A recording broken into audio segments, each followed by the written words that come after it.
If you like audiobooks or audio shows, check out a free trial of Audible. Just click the link in the description. Welcome to Mind Shock. This is your host, Bruce McGuire. Today, we are doing a logical analysis of the highly anticipated and much chastised so-called debate with flat earther David Weiss and so-called Professor Dave. This was on Sean Atwood Unleashed. He was the supposed moderator of this so-called debate, supposed to be formal debate. Now, Sean Atwood is a curious one. I actually don't really know what to make of him. I don't know if he's this well-meaning, good-hearted guy, and he's just got, he's not all there mentally, and that explains his idiosyncrasies and issues with logical processing. But, yeah, this is a rough one because, and we're actually going to be doing something. I haven't done this yet. I've been wanting to do this for a while.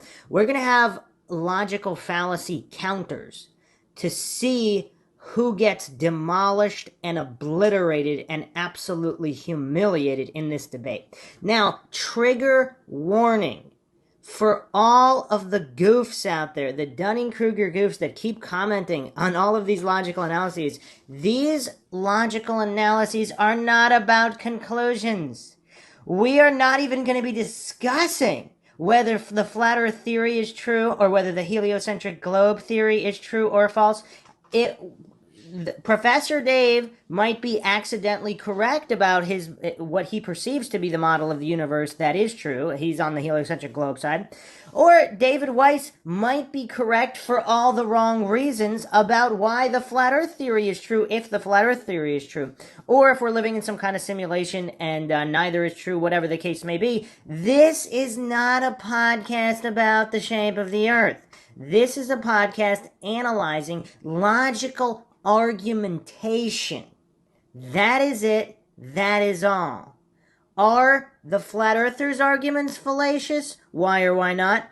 Are the globe earthers' arguments logically fallacious? Why or why not? Which one of these goofs has a handle on the information being discussed? Who understands the scientific method? Who understands how controls work? This is what this logical analysis is for. If you do not comprehend that and you choose to continue commenting, I mean, that's perfectly fine. Dunning-Kruger examples are welcome on Mindshock. Feel free to embarrass yourself proving you didn't understand anything presented in the comment section. There's no issue with that. But anybody who wants to have an actual meaningful dialogue about any of this stuff, make sure you understand that point. And if you're one of these goofs who's just that mentally deficient, don't be afraid to invest in a tutor. It could be the best money you ever spent. If your ego doesn't have you on such short strings that you can actually examine the possibility that maybe you don't understand plain English or the basics of science or logic, even on a children's level, it might be a good investment.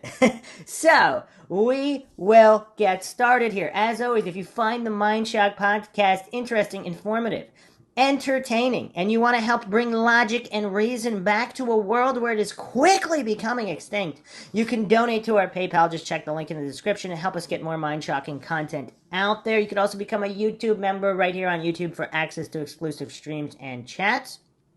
Make sure you subscribe to the channel, hit that bell for notifications, like and share the podcast.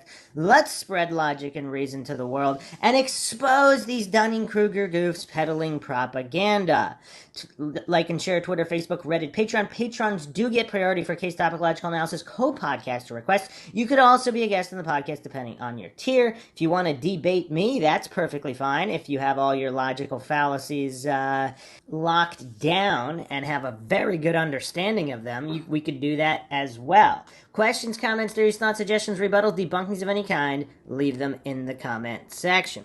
Now, just to reiterate one more time, because there really are that many Dunning-Kruger groups out there, I am not alleging anything is true or untrue. I am not alleging the flat earth theory is true or untrue. I am not alleging the heliocentric globe theory is true or untrue. We are just examining logical argumentation and who the silly goofs are.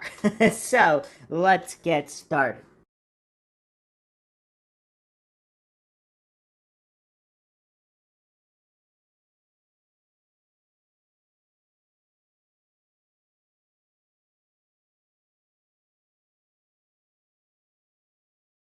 All right, now that we have laid out all these fallacies, I know that took a little longer than I thought, but we're finally going to get into the debate, and we are going to have the fallacy counters up to see which side has the most fallacies.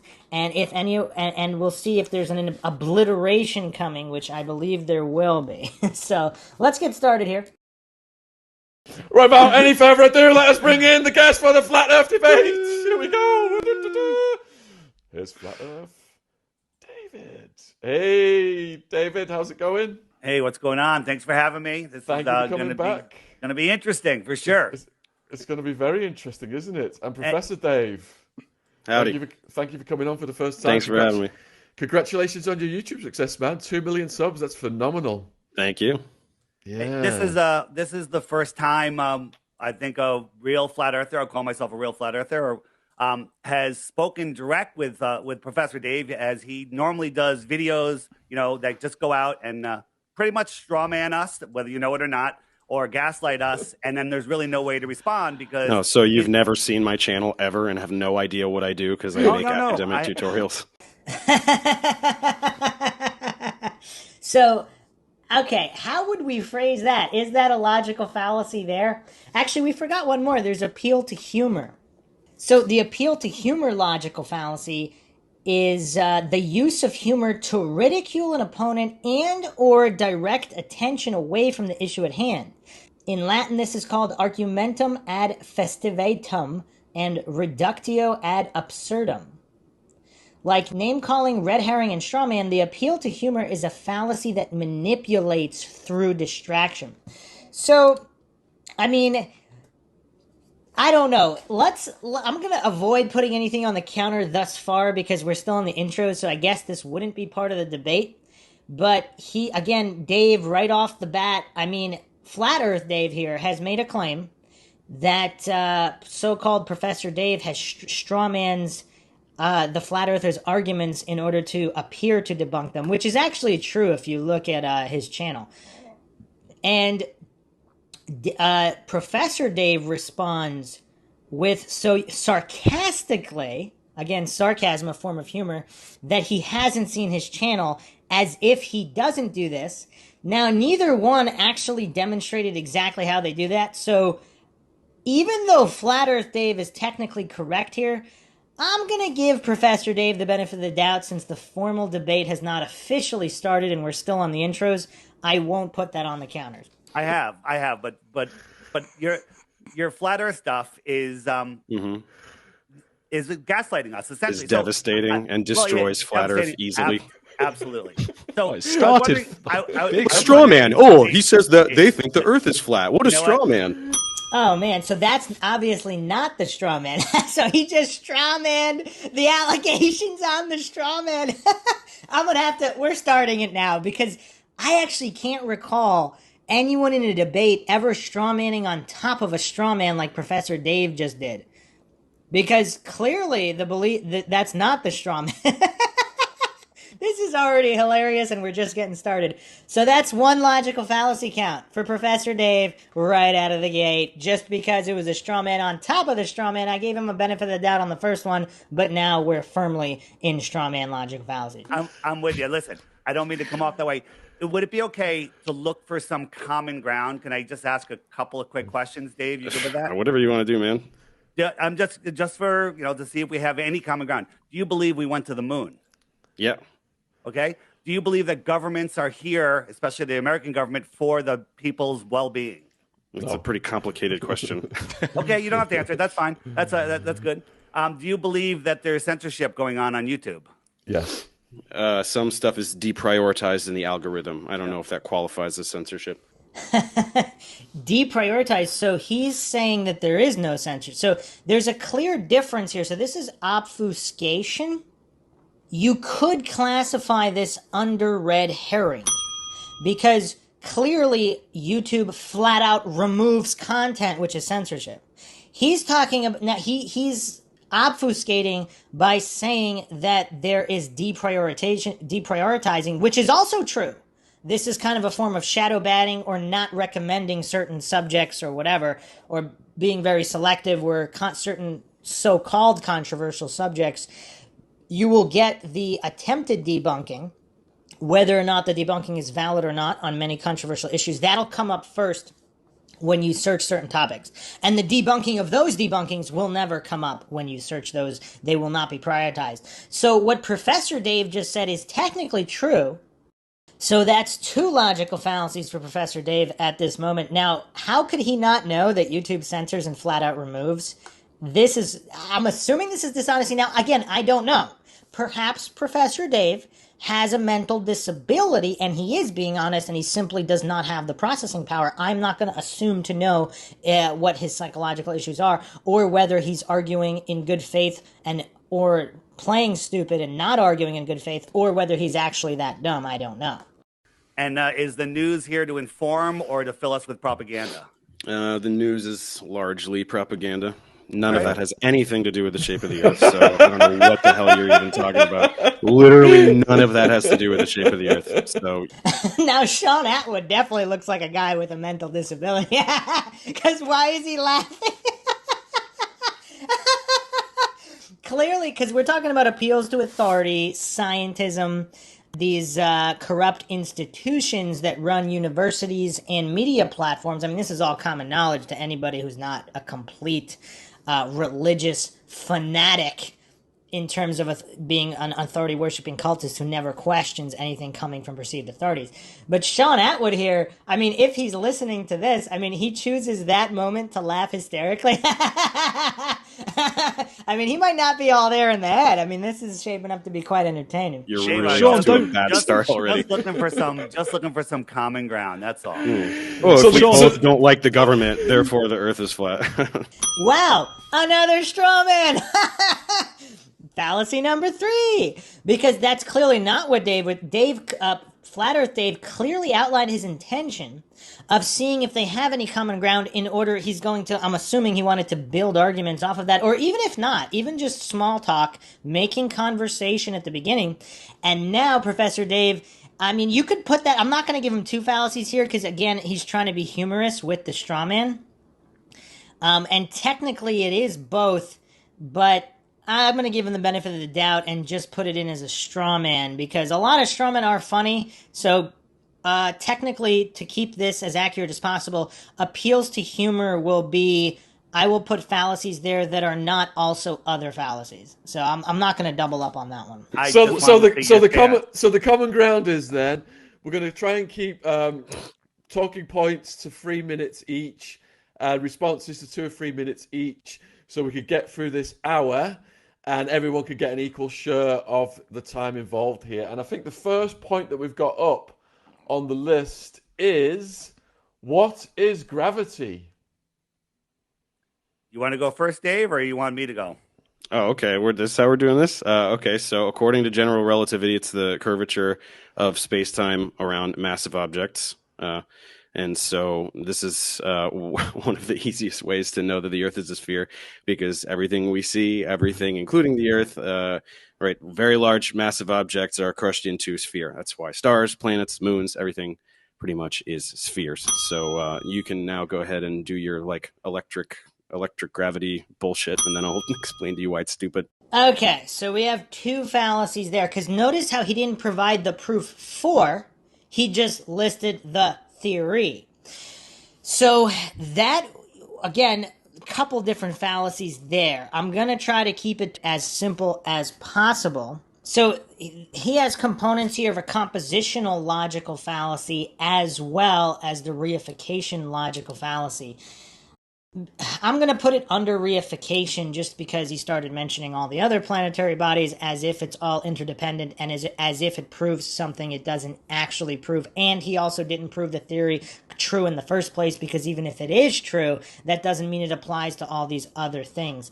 So we're going to put it in reification there, and then we have to do another one because he added the ad hom here. Since he didn't prove his point and provide evidence, we are going to add the ad hom. Just to clarify, I will not be adding the ad hom if he produces a non-fallacious argument and adds the ad hom on top of it. So another fallacy here for Professor Dave. This might be a record most fallacies in least amount of time so far. And Flat Earth Dave is doing pretty good here. Not a single fallacy yet. I've seen a couple of his other debates. He actually does use a lot of fallacies as well, but let's see how good he does here.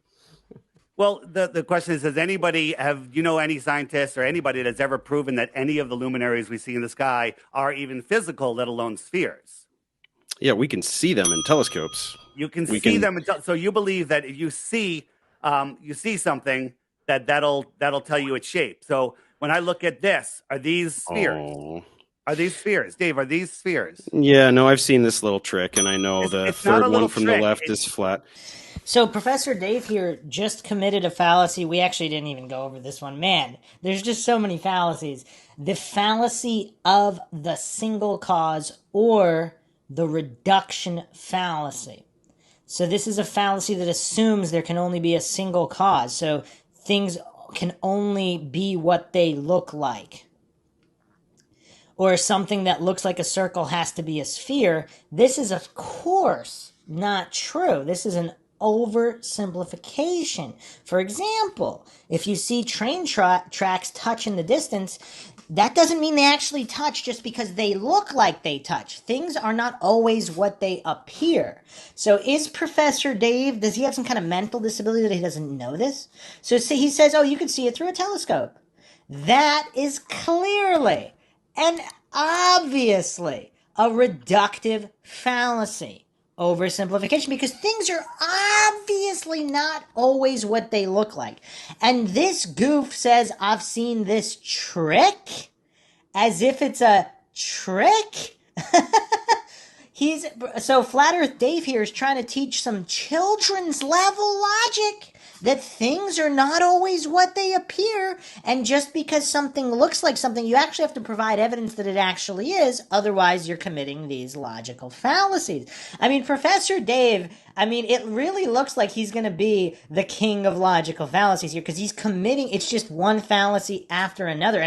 Has he made a single non-fallacious point yet? And we just started. He's already committed all these fallacies.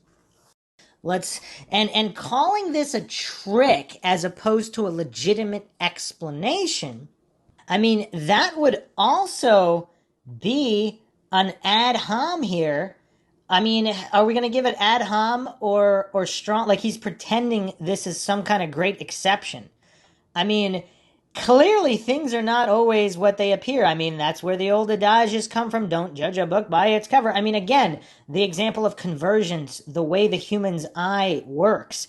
Just because you can hear something you think is a gunshot, but it's actually a car backfiring. So what you hear or see, what you think it means, is not necessarily what it actually means based on reality. That's why the scientific method was invented. So you can prove it's what it appears to be to you. Observation is important, but you need to be able to measure. You need to have controls, which is what Flat Earth Dave is showing here. Like, how would you know the difference between something that looks like a circle? Because if it can be any of these things, you have to utilize controls. You have to prove. You have to utilize the scientific method. You have to be able to accurately measure, not hallucinate that whatever you think you see has to be true. And Professor Dave, is he this clueless? Can he actually be this dumb? Or is he playing stupid? So calling this a trick, that's an ad hom because he's not showing how it's not legitimate. He's just calling it a trick. So we have to add another fallacy there. It's showing you. Here's the problem. One from the left is fat. Dave, let me give me a second, then you can go. No, because I've seen you do this. Because I watched 2 of your videos, and you say the same crap in every single one. Right. I know what these are. I know what these shapes these are. So that's another ad hom. He's calling it crap without showing why it's crap. See, if he demonstrated why Flat Earth Dave's explanation here that even children can understand, things are not always what they appear to be, and again, the burden of proof is on positive claims. We could also, we could add that as a fallacy too. Again, I don't want to double up on these. I want to give Professor Dave here as much of a benefit of a doubt as possible. I mean, if he has some kind of mental disability, I mean, he's going to need these benefits of doubt because he's getting absolutely obliterated here by a flat earther. I mean, this is a thrashing of the highest order, and we just started. I mean, how long is this podcast going to be if I have to keep stopping it for every fallacy? I mean, these fallacies just keep on coming. I mean, here's a good, all the Mind Shock listeners out there, how many people think that Professor Dave is going to make a single argument that's not fallacious? Or is every single argument in this upcoming hour, are they all going to be fallacious? Or is he going to be able to get one or two in that are non-fallacious? I mean, that's the real question at this point. So how do you know what shape the moon is? How do you know that the moon is even a physical object? During a new moon, no one sees the moon in the sky. I know your talking points. So this works because that's not moving. The things in the sky move. So if you take the third one from the left, which I know is flat, and you move it around, it's going to start to change shape, right? If the moon was a flat disk, I don't even know if that's one of your talking points or not. As it passed over you, it would change shape. It would distort. I don't think the moon is a flat disk at all. Okay, so it doesn't matter though. That's why what you're saying is stupid, because these objects do not move. So hold on. So wow, that was a lot of fallacies there too. So he's saying if something in the distance moves, that's going to prove shape, which again, how would that prove, like, it's kind of weird because how would it prove it? See, that's the thing. When you're being scientific, you can't just say things. You have to clearly explain how it would do that. Not just saying, oh, when there's this variable, that means this. So that would be a false dichotomy or black and white logical fallacy because he's stating movement versus non-movement, and those are the only explanations where if it moves, it has to be this. If it doesn't move, then maybe it could be this or that. Clearly fallacious.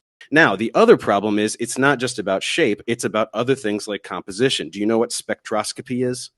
Yeah, spectroscopy is you can measure gases, but it has to be in a container. Where's the container? No. Stop. We are looking at light. We're looking at light, and we are understanding about the materials, right? We're understanding the composition of things based on light. So when you start talking about gases, you show me immediately that you don't even know what spectroscopy is.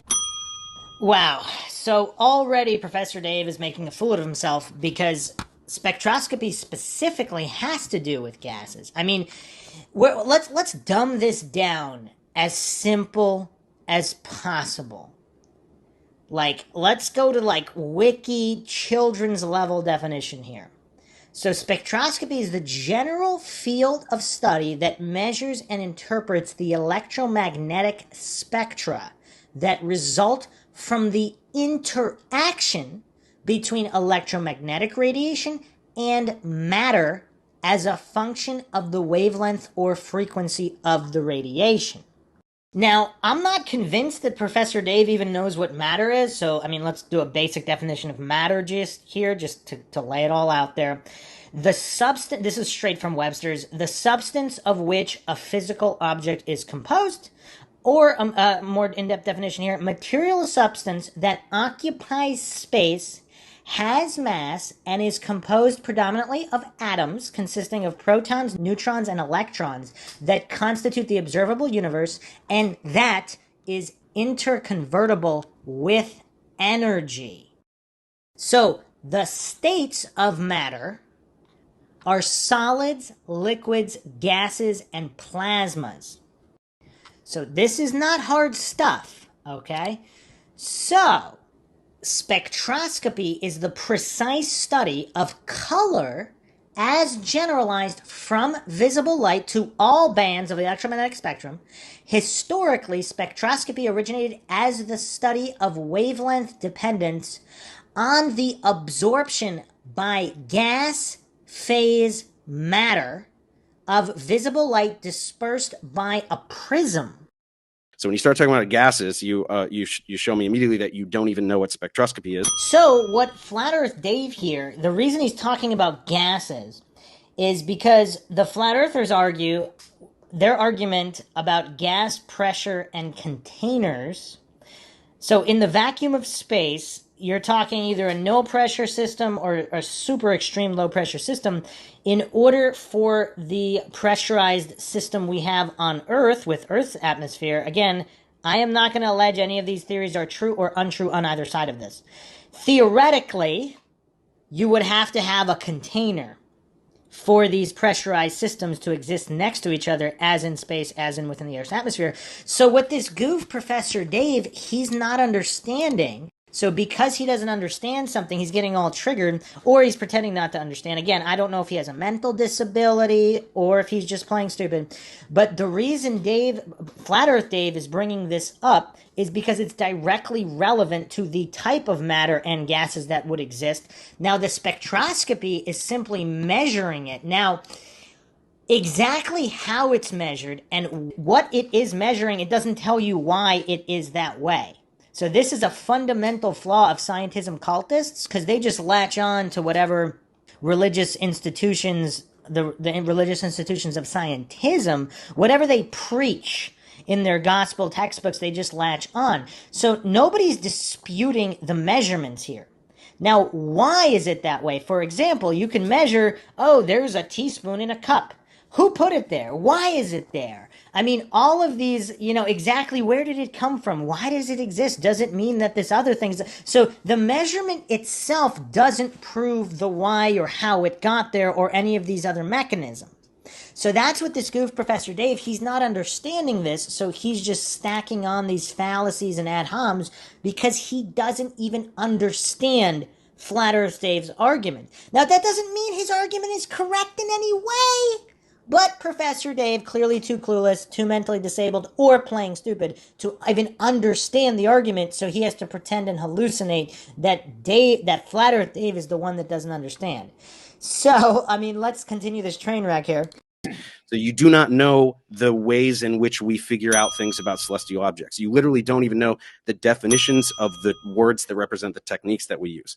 So this is stacking on because it seems like Flat Earth Dave actually knows the definitions better than Professor Dave. Because Professor Dave he can memorize and regurgitate certain things, but he doesn't understand what they mean in relation to other things. He doesn't know what controls are. He's not even utilizing the basic scientific method. He's just regurgitating religious texts. Now, again, that doesn't mean it's untrue. It does not mean any of the theories are untrue, but he's not showing how they are true, which is why all of these ad hom attacks and strawmans. I mean, I don't even know where to place all these fallacies.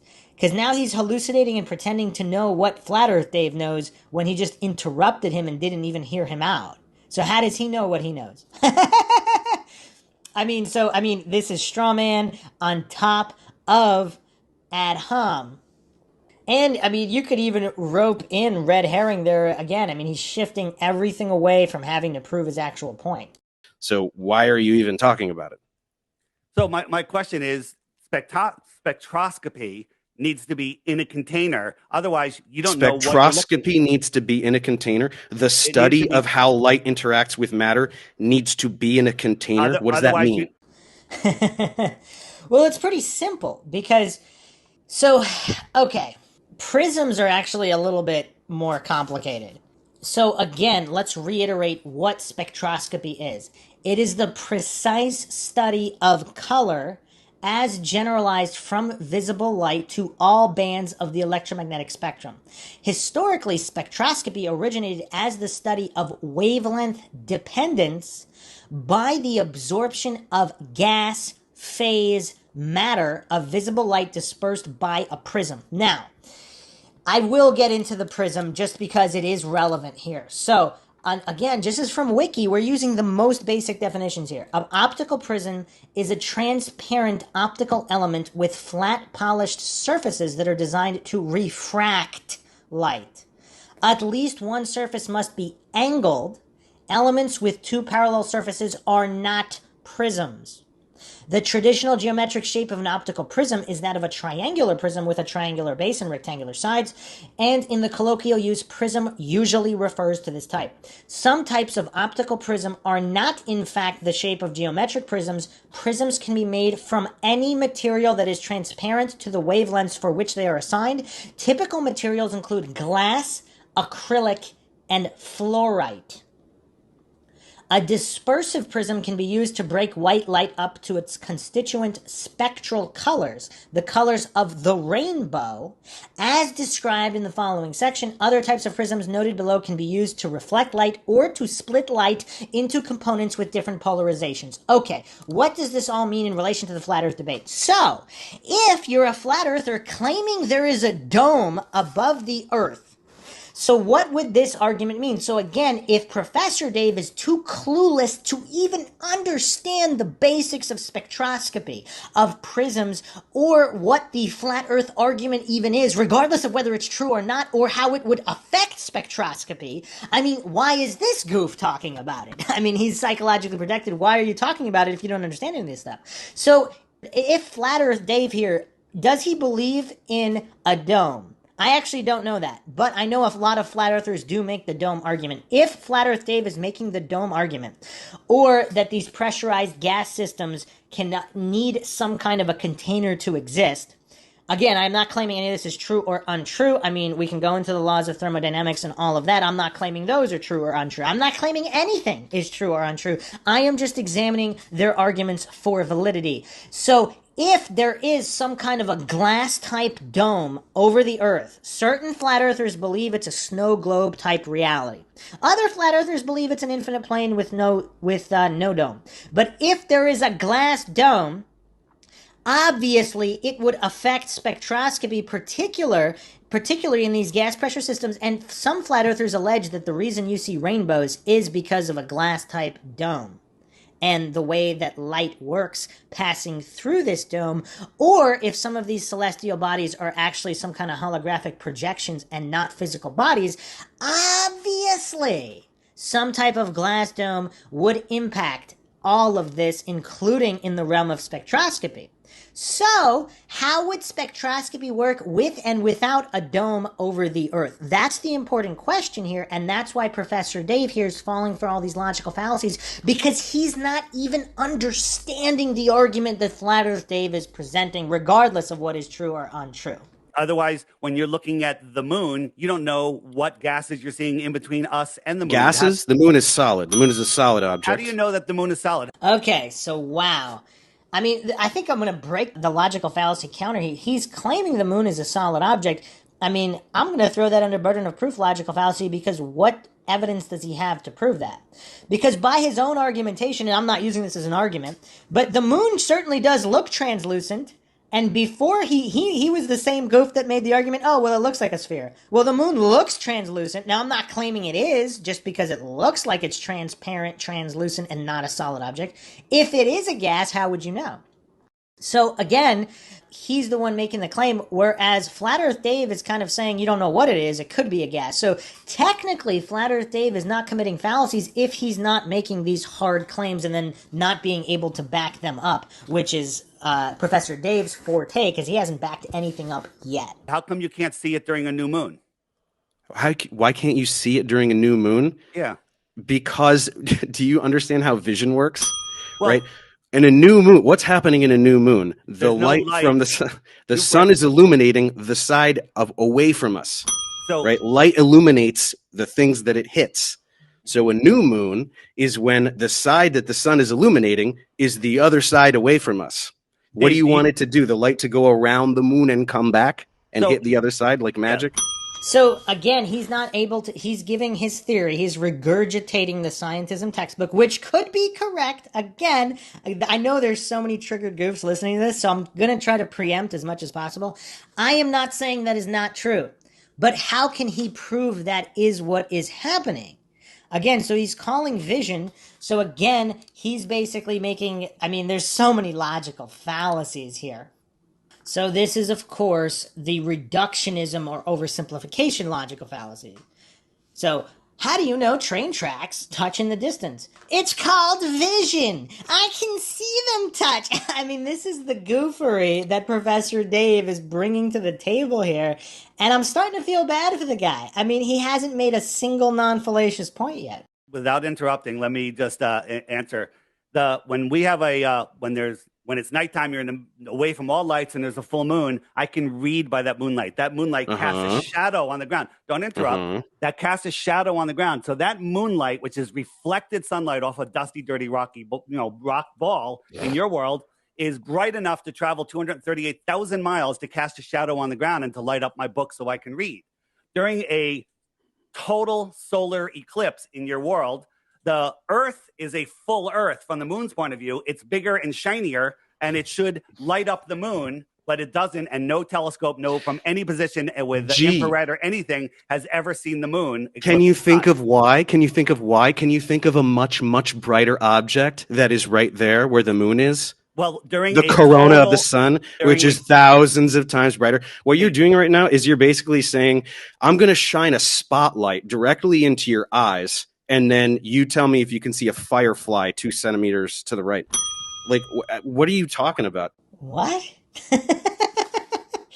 So this is known as a non sequitur logical fallacy, aka non-congruent argument logical fallacy, a statement that does not follow what was being discussed. So that's obviously not what Flat Earth Dave was saying at all, but this goof has to pretend it was. So it's kind of sort of like a straw man, but basically he specifically gave another example, which was non-congruent. Do you seriously not understand this stuff? A child can understand this stuff. So we got a lot of psychological projection there. So, I mean, are we going to add psychological projection there? I mean, yeah, that's a tough one. But that was also basically an ad hom attack because he, again, just basically calling him stupid in that way. So that's just another ad hom. So when you're throwing out words like spectroscopy, what's the difference between spectroscopy and astrospectroscopy? What do you mean astro? So astro is a prefix that means stars. So if that's even a word, it's spectroscopy pertaining to stars.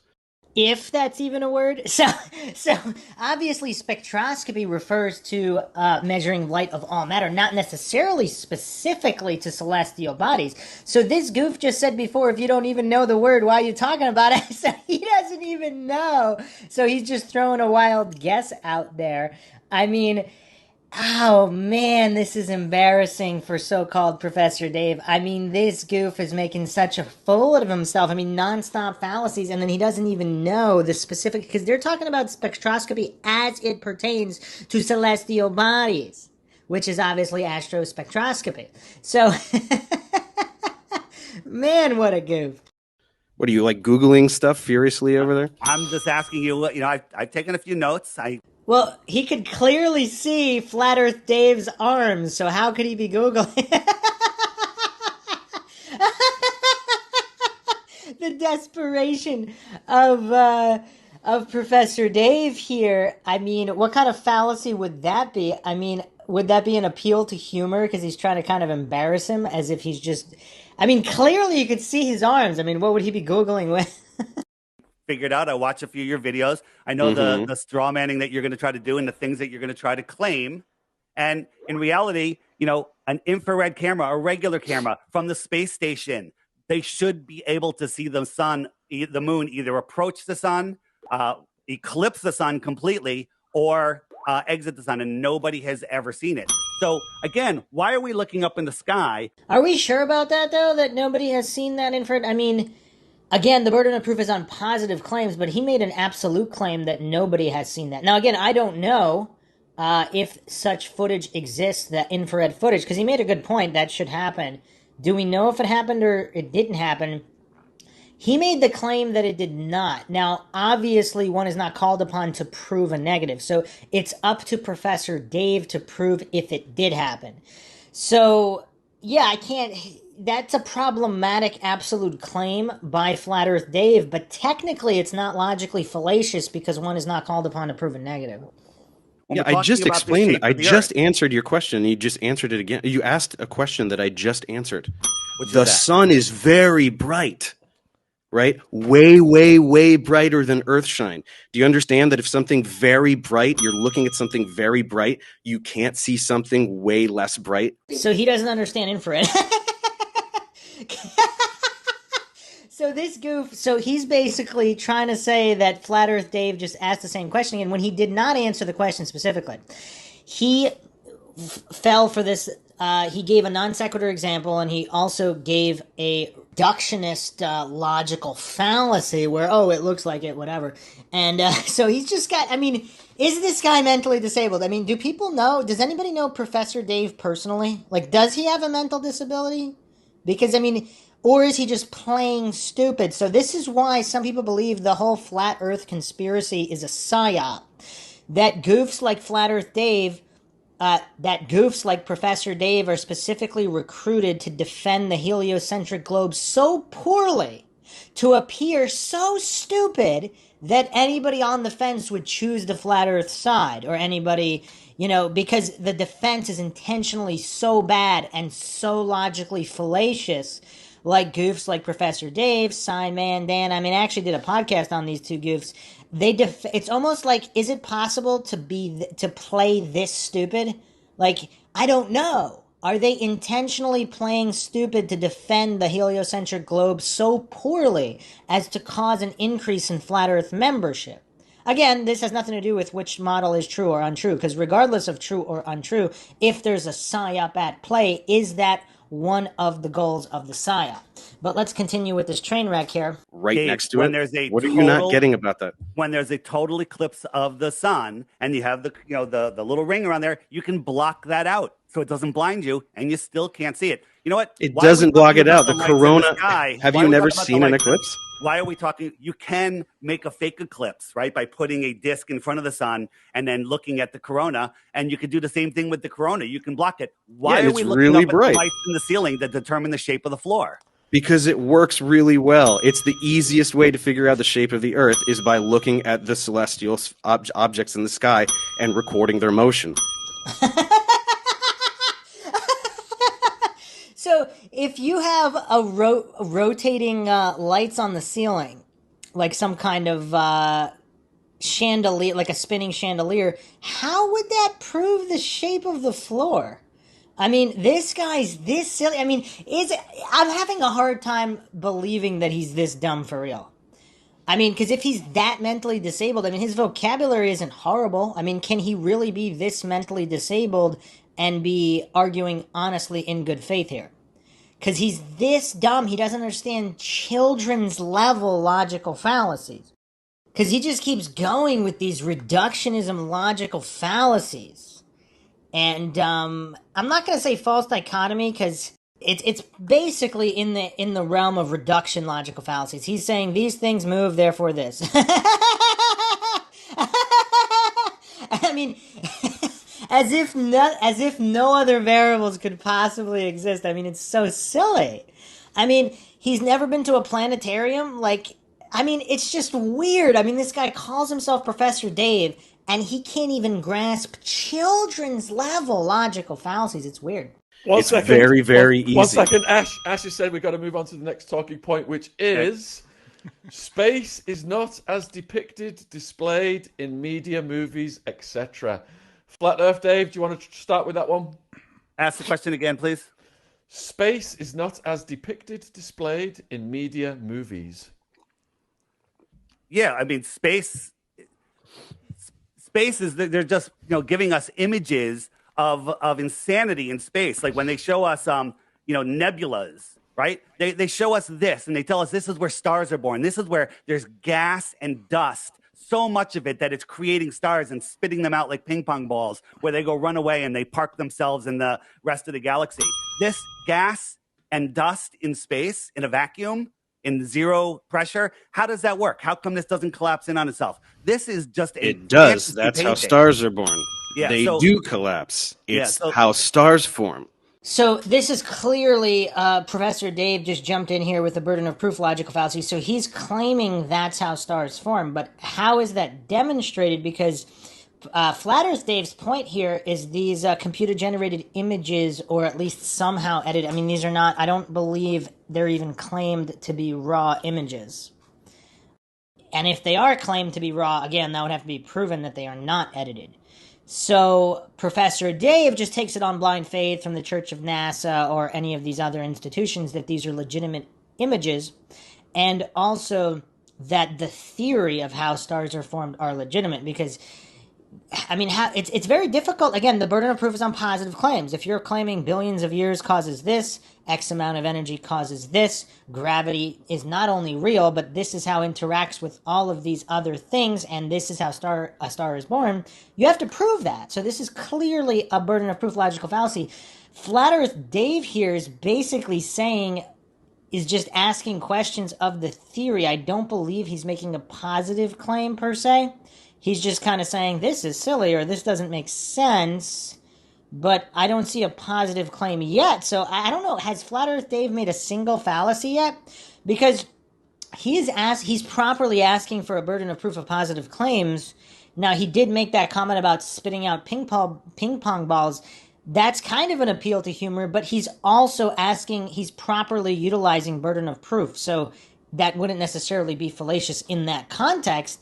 And Professor Dave is not able to supply the proof. He just says, oh, that's how it is. So if he can't actually prove anything he's saying, I mean, what is he doing here? I mean, you could even tell by the look on his face.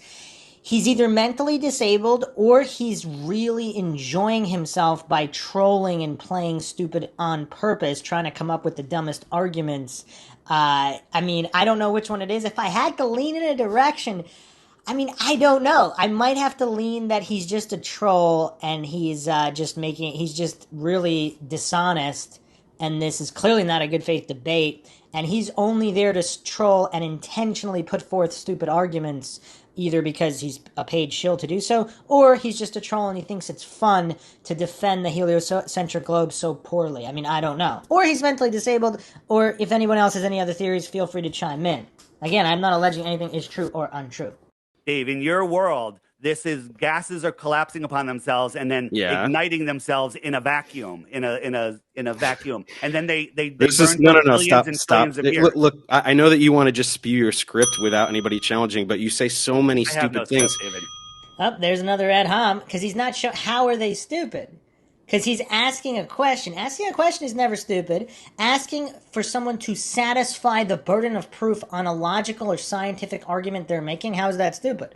But a clueless goof might think it's stupid. Someone hopelessly indoctrinated into the cult of scientism who has no argument and cannot argue legitimately, they have no recourse but call it stupid. I mean, look at this goof. And I'm here to tell you why everything you're saying is stupid. Well, notice how he didn't actually say why it was stupid. He just used a logical fallacy or an appeal to faith in order to say that this is true or that. But he's not actually showing how is it true. How has the scientific method demonstrated that? How have controls been clearly utilized to measure the dependent variable, the independent variable, and that this theory is actually true? Notice how he's done none of those things this entire time. So when you say stars igniting in a vacuum, the reason that's confusing for you is that you think stars are little bonfires. No, because you're a moron. So clearly, he doesn't think that. I mean, he's clearly stated they might be they might not, they might be holographic projections or whatever. So he just layered on a straw man plus an ad hoc. I mean, the rate of logical fallacies are increasing here. Professor Dave's trying to set a record for putting forth the most logically fallacious debate in the history of debate. And he's doing a pretty good job with that so far. Because you don't understand nuclear fusion. Nuclear fusion is the process by which stars glow. Oh, wow. It's just nonstop fallacies. So now Professor Dave is regurgitating another religious theory from his text. Now, if you want to claim it's not religious and it's proven science, then you have to actually cite the proofs. Like, how is that proven?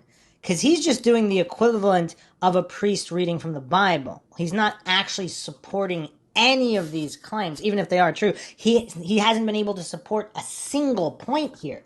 So nuclear fusion, again, let's just go over it real quick for the people that don't know. The most basic definition, straight from the wiki: it's a reaction in which two or more atomic nuclei are combined to form one or more different atomic nuclei and subatomic particles, neutrons or protons. The difference in mass between the reactants and products is manifested as either the release or absorption of energy.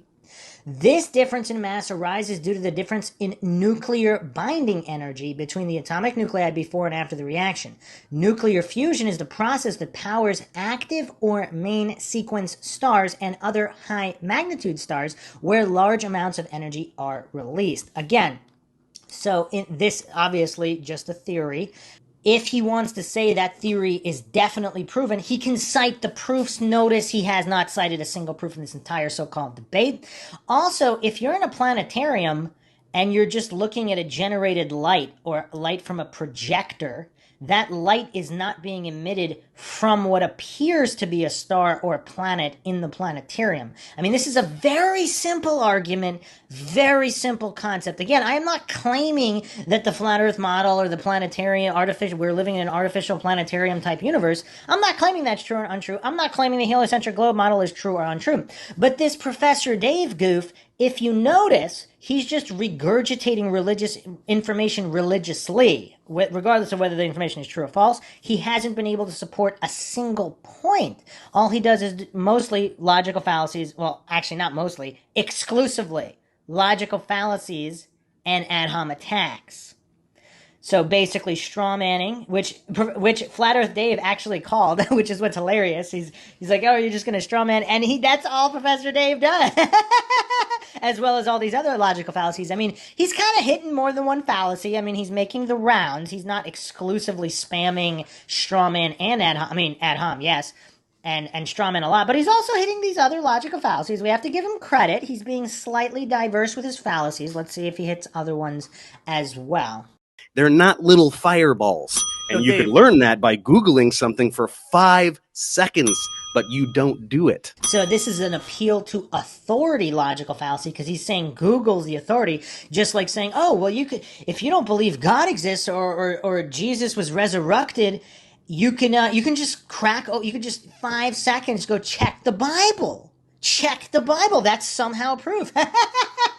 I mean, this goof is really, this is probably the worst defense of the heliocentric globe I have ever seen.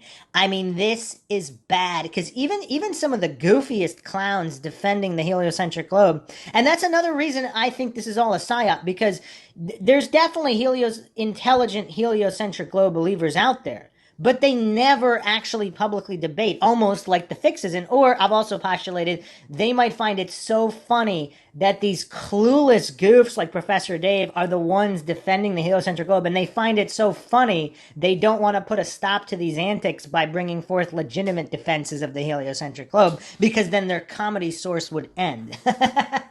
I just proposed that as one possible theory. Again, I'm not alleging that's true or untrue either, but you don't see intelligent heliocentric globe defenders publicly debating.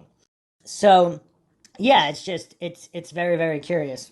So, Dave, you believe that all the rocky bits turn into perfect balls, and then all of the gases somehow start getting gravity, and they start pulling it together, and they get so getting big. Gravity? What do you mean getting gravity? How do they grow into stars? How come the dust is accumulating? What's bringing it together? Somebody Gravity. It up like a snowball? So he just wait. Okay, I have to revisit the possible mental disability theory. What does he mean by gravity that's causing this? And then Flat Earth Dave asks him the question. He says gravity. I don't know, man. This is painfully hilarious. This is a unique brand of comedy. It's like painfully hilarious. Gravity. So they get something, and it's a tiny bit of gravity, pulls in some more dust. It pulls in not dust, it pulls in gases, and somehow it's pulling all of these gases together and turning into a nuclear furnace that burns for billions of years. I'm sorry, that doesn't make any sense. And if you want to believe that's the world. So centuries of brilliant astronomers versus nuh-uh. Another solid appeal to authority logical fallacy. So, and he also roped in there appeal to popularity, because he's saying all these centuries, all these people. So it's not just one authority, it's all these authorities over a long period of time. Somehow they're legitimate, because centuries of people believing in God, that must mean God is real. Centuries of these priests believed it, right? It really is a question. If he's mentally disabled, obviously he wouldn't know how dumb he sounds. But if he's not mentally disabled and this is all just intellectually dishonesty of the highest order and he's just a troll, I mean, that could theoretically work as well. I don't know. Is that really all you have? Is the entire field of astronomy and you going, I don't like it? So that's another straw man and burden of proof, because obviously that's not all he has. He's made tons of arguments. So that's another straw man. and shifting the burden of proof logical fallacy, because no matter how many and that's built on top of the appeal to authority, appeal to popularity logic fallacy. I mean, Professor Dave really is talented. You have to give it to him. He's not only rapid fire fallacy after back-to-back fallacies in record order, but he's also stacking multiple fallacies within the same argumentative stream here. So his argument, he stacked all these fallacies on top of each other. I mean, this is impressive stuff. That's dumb. I'm dumb and I don't get it. So astronomy is wrong. That's literally your argument against astronomy right now. And then another ad hom there. And then also saying literally what he's doing, which is clearly not what he's doing. So another straw man there. You never met these men. You don't know anything about these men other than the stories that the controllers of this world tell you. You know they wrote books, right? They wrote books that we can read. So that's another shifting the burden of proof fallacy, because how does he know those particular guys wrote the books? He took it on faith. Just because you can read a book, that doesn't mean you could read the Bible. Well, I mean, that's, like you could say, oh, well, the Bible is the word of God. You can read it. You know you can read it, right? You know the Bible was written, and the Bible is the word of God, right? I mean, that's how clueless Professor Dave is coming off here. I mean, this is tough. This is really tough. And then we base astronomy on that and do astronomy every day, right? Dave. So that would be a reification logical fallacy, because he created this construct of astronomy as if it's concrete, as if all of the theories of astronomy must be true because astronomy has been done for X period of time and is done now. So, yeah, again, impressive stream of logical fallacies from Professor Dave. Try not to interrupt. Eratosthenes figured out the shadow. Eratosthenes figured out the diameter, the circumference of the Earth with his sticks and shadows. But nobody in that area that came out of that, other mathematicians, never wrote any books about him. They ignored him. They just never mentioned it, and then all of a sudden it shows up in the 1900s in books that go into the education system. Well, that's not true. I mean, if you're just going to lie, then we can just play the lie game. And Dave. How is that not true? Does he have a single source to disprove that? So, I mean, so Flat Earth Dave is not making the positive claim here. He's saying we can't prove this guy existed. How do we know that he really existed?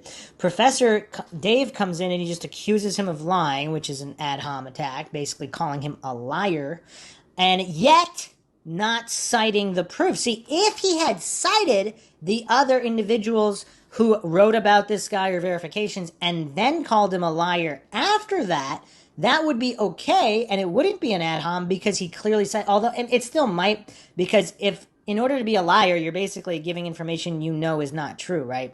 So if he would believe it was true, technically he wouldn't be a liar. He would just be putting forth false information. But either way, notice how Professor Dave never backs up any points. He just called them a liar without actually naming all those other individuals. Now, I actually don't know who mentioned this guy or didn't mention this guy or whatever, but I'm just exposing the fallacies here, because again, if one understands the burden of proof logical fallacy, one is not called upon to prove a negative. So you don't have to prove someone didn't exist. But if you're saying someone existed, that's a positive claim, so you have to prove that they existed and they wrote what they wrote, if you're claiming that. What about the fact that proves nothing? It works perfectly on a flat Earth. Sticks and shadows prove the Earth is flat. And it proves it's a globe. See, that's a great example of not using logical fallacies, because notice how Flat Earth Dave did not exclusively focus on the sticks and shadows proving a flat Earth, because again, you're going to assume variables. You're going to assume size of the sun, distance of the sun, all of these assumptions that you're using to make a conclusion, if you're doing that to make your conclusion. I don't know if Professor Dave is going to defend that or not, but if Dave had claimed that, that would have been the false cause logical fallacy, because all of these unknown variables the relationship of those variables might not be what is assumed due to other variables. So if Flat Earth Dave had claimed it proves only a flat Earth, he'd be guilty of that. If Professor Dave claims that definitely proves globe Earth only, then he will be guilty of that, so let's see. But you'd have to assume parallel rays. Listen to this. Aristophanes believed that parallel rays are coming into Earth, right? And no one has ever seen parallel rays coming into Earth, right? When we look, we always see them curved. We always see them crepuscular. But he also believed that the Earth was geocentric and we had an infinitely far sun. Also, let's see if Professor Dave can address the crepuscular rays argument. There is a pretty decent crepuscular rays argument in favor of the heliocentric globe to an extent. Let's see if Professor Dave knows it or if he's clueless. And so that sun is orbiting around a minuscule... Far? Well, infinitely far. Infinitely far means so far away that the rays come in parallel. And that's a whole nother problem. But how is a distant sun orbiting around a speck Earth in the middle of space? That doesn't make sense, and they didn't think about what that. Doesn't make sense? What doesn't make sense about an Earth orbiting a sun? No. That doesn't make sense. Dave, isn't an argument. Dave, stop being a dick. Listen to what I said. You stop being a dick. I'm gonna count that. I mean, that's an ad hom for both of them because he could have just said stop interrupting, but the Eratosthenes believed that the Earth was geocentric, that the sun orbited us, but the sun was a distant sun. And that's also another a straw man for so-called Professor Dave, because he didn't even listen carefully because this was on a geocentric globe, and he immediately jumped to, oh, how does it not make sense? Because he's so triggered, obviously, or just intentionally trolling, whatever the case may be, or mentally disabled, whatever. How does a distant gigantic sun orbit a minuscule speck Earth? Well, Yeah, you have no answer for that. They don't know. Yeah. It's the ancient Greeks. They didn't know. Now we know, right? We figured out heliocentrism in like the 16th century. So notice how he completely dodged. We're not talking about specifically just geocentrism versus heliocentrism. He's asking specifically about the angle of rays relative to that particular Sticks and Shadows experiment and the crepuscular rays, which Professor Dave does not address at all. So this would fall under the red herring logical fallacy because this is a misdirection. Because he's clearly not addressing the point here and simply saying, oh, they were the ancient Greeks, they didn't know, now we know. How do we know? Notice how he never backs anything up. His story so it was like 500 years ago. It's a pretty long time. His story makes no sense. And the other question is, you believe that the sun rays that come in are parallel, right? No, there are rays that are parallel, and then you can point a ray from the edge, one edge of the sun, and the other edge. Look, light is going in all directions, right? The sun is expelling light. They're spherical waves of light, photons in every direction, right? So you can identify parallel rays, and then you can identify one from this edge. And if you want to talk about individual photons, you can draw paths from the edge of the sun going in one direction, the edge of the sun going in the other direction. You're trying to oversimplify things. You're trying to go, oh, it's crepuscular, it's all parallel, and so then this time it works for my talking point, and then another time it doesn't work for my talking point. My point is, wow, that was spot on psychological projection, because that's exactly what Professor Dave just did. Yeah, because he's saying, oh, they're just going in all directions. But what he did with his fingers there, why do they never cross then if they're going in all directions? Again, I'm not claiming anything is true or untrue. That's not part of my argument. I'm just addressing his argument. Even with his fingers, he did the paths as if they could cross, and yet we don't have crossing rays. Now, basic geometry would suggest that the sun would be close based on the clouds and the angle of light. I mean, now flat earthers claim you could just use the Pythagorean theorem to calculate the distance based on the rays, but obviously light beams are not solid objects, so it's not quite that simple. And there's actually a really good explanation for this. Again, not necessarily proving flat Earth or globe Earth, but proving that it doesn't necessarily have to be the flat Earth model being true. It could still work in a heliocentric globe model with a fairly distant sun. But again, Professor Dave he doesn't seem to possess any kind of intelligence of any kind, because he can't even bring forth this very easy answer to the crepuscular rays. My point is Aristophanes' story doesn't make any sense with a distant sun orbiting a geocentric Earth. Yeah, if you just say it doesn't make sense and stop talking, I guess. And that's what he says. Oh, it doesn't, which is exactly what Professor Dave does. Oh, it makes perfect sense. You just don't understand, without actually proving anything. So solid straw man there from Professor Dave again, because Flat Earth Dave is giving very specific examples, and he's not just saying it doesn't make sense. He's asking for positive proof correctly asking for the burden of proof to be satisfied, of which Professor Dave can offer nothing. How does a distant sun orbit a geocentric Earth when the Earth is tiny and the sun is gigantic? Well, it doesn't. In your Long model. story short, it doesn't. Yeah. But so he was an ancient Greek, and he didn't know heliocentrism. Wait, it doesn't? The sun? Wait, what? They didn't know when Newton developed Newton's law of universal gravitation. He didn't know why massive objects attract one another.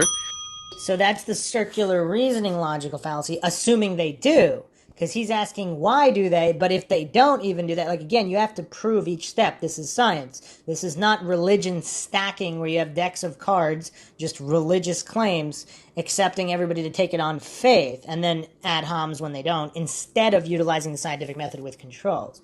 Right? He just said, this is what happens, and I have this equation, and we use Newton's equations to do all these incredible calculations that predict the motion of objects on Earth and in space.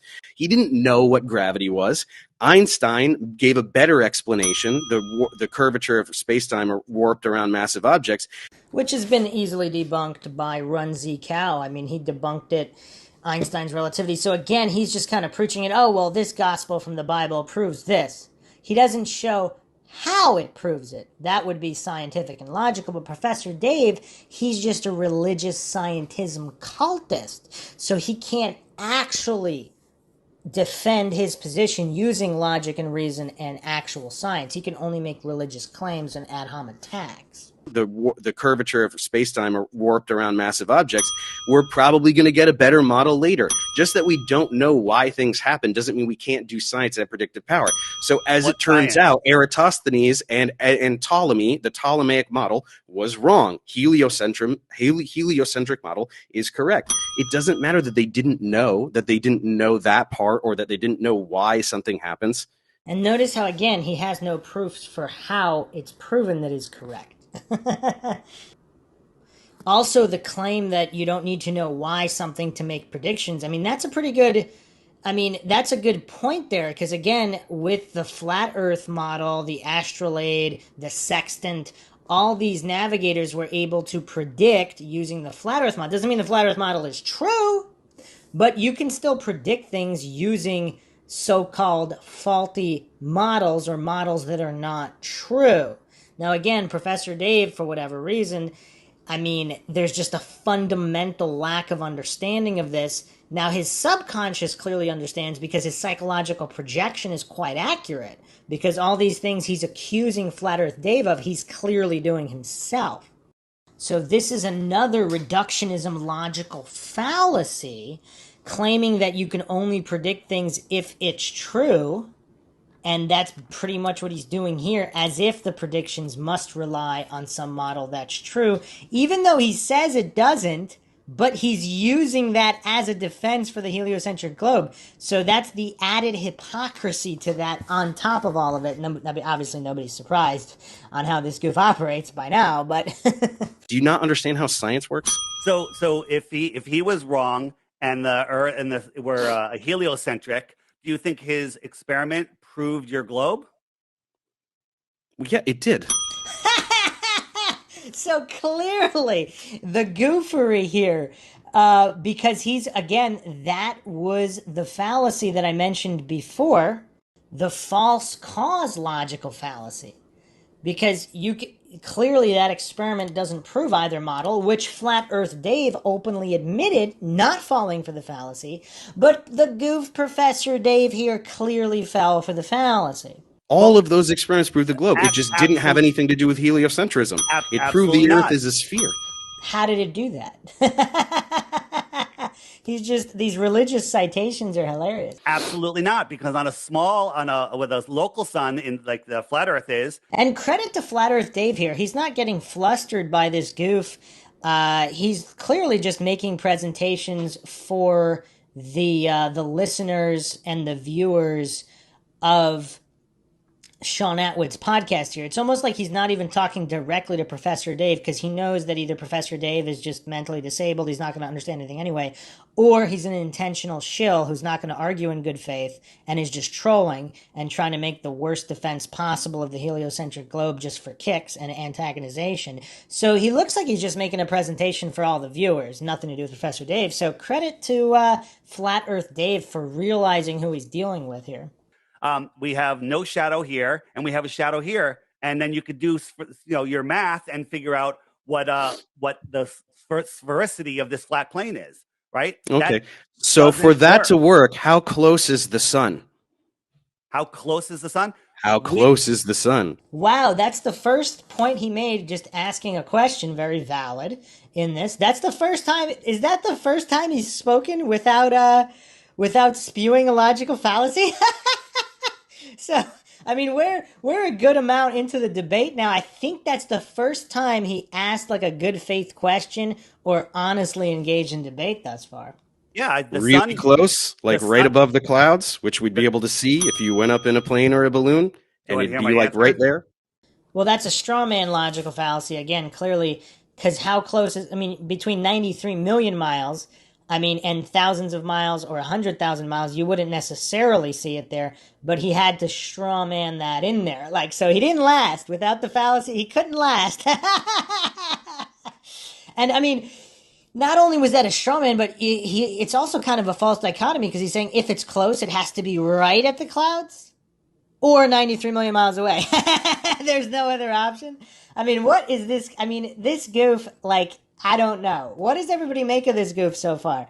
Is he mentally disabled, or is he simply a troll intentionally trying to be as stupid as possible for trolling purposes? Huh? Dave, there's tons of videos explaining how the sun is an apparent object and we all see it in a different position. Oh, there's videos that say dumb things. No, it's true.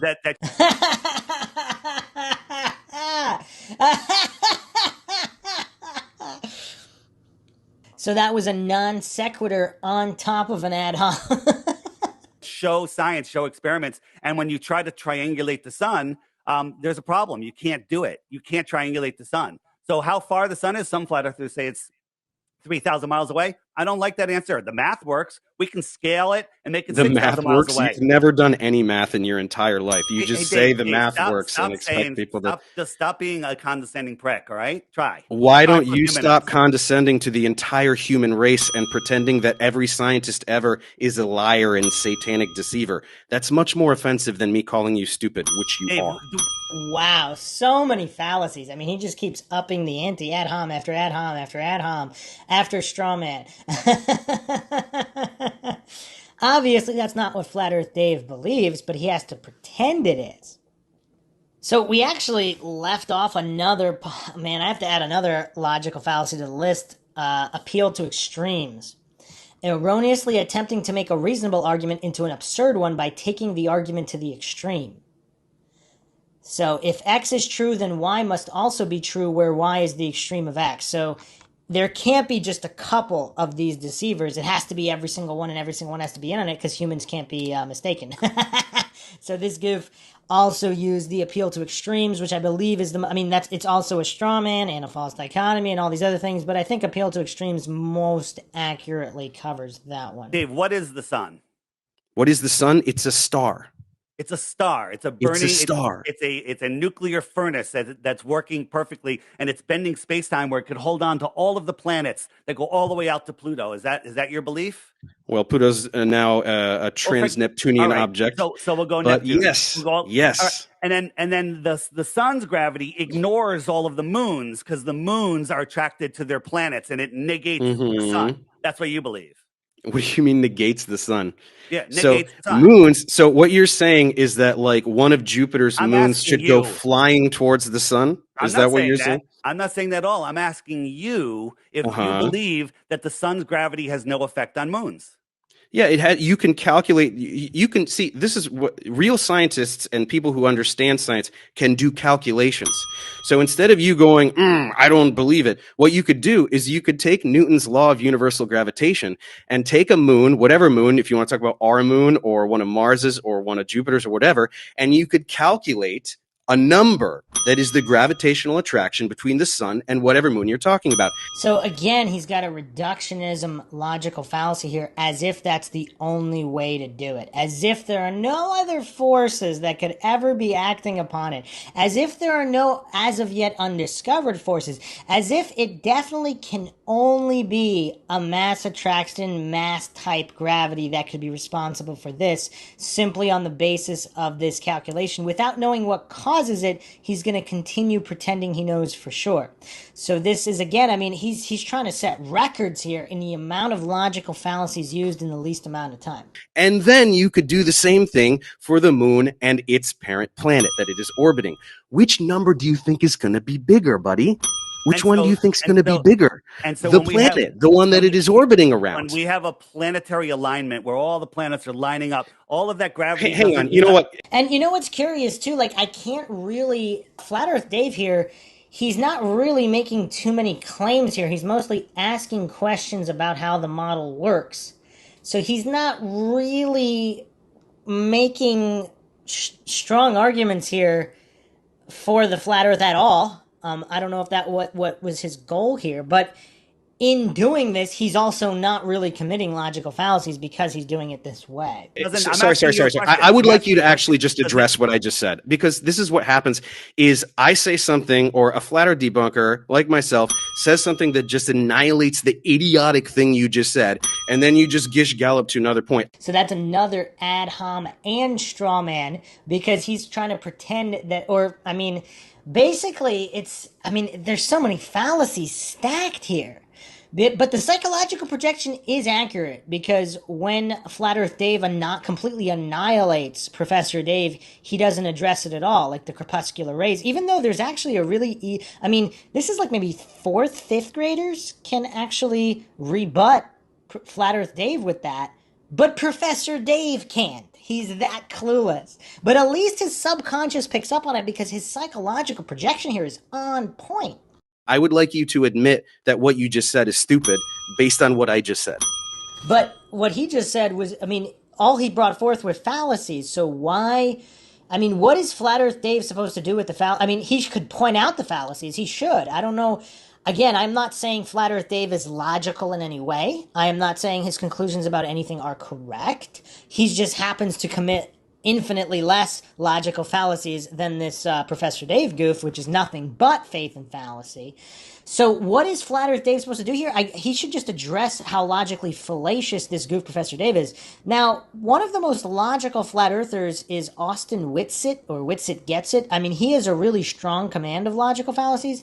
He should debate Professor Dave, because then he would be able to point out all these logical fallacies and how goofy Professor Dave is here, because he can't support a single point he just made. He's doing this religious regurgitation and accept it and expecting people to admit those religious regurgitations are actually true without backing it up. It's weird.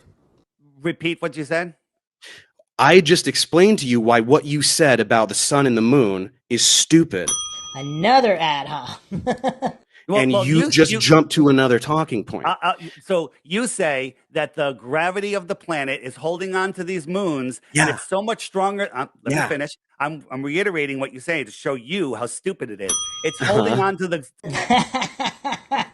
That's an ad hom for Flat Earth Dave. To the planets, but the sun's gravity, it can hold on to the planets, hold on to distant planets, but can't affect those moons at all. Can't affect, like I just said, you can do a calculation. Did you want to do the calculation? Do you want to do it together? Do you want to learn something today? Do you want to learn something? Clearly, Professor Dave doesn't want to learn about logical fallacies or the scientific method because, again, all he has are these reductionism logical fallacies as if that's the only explanation.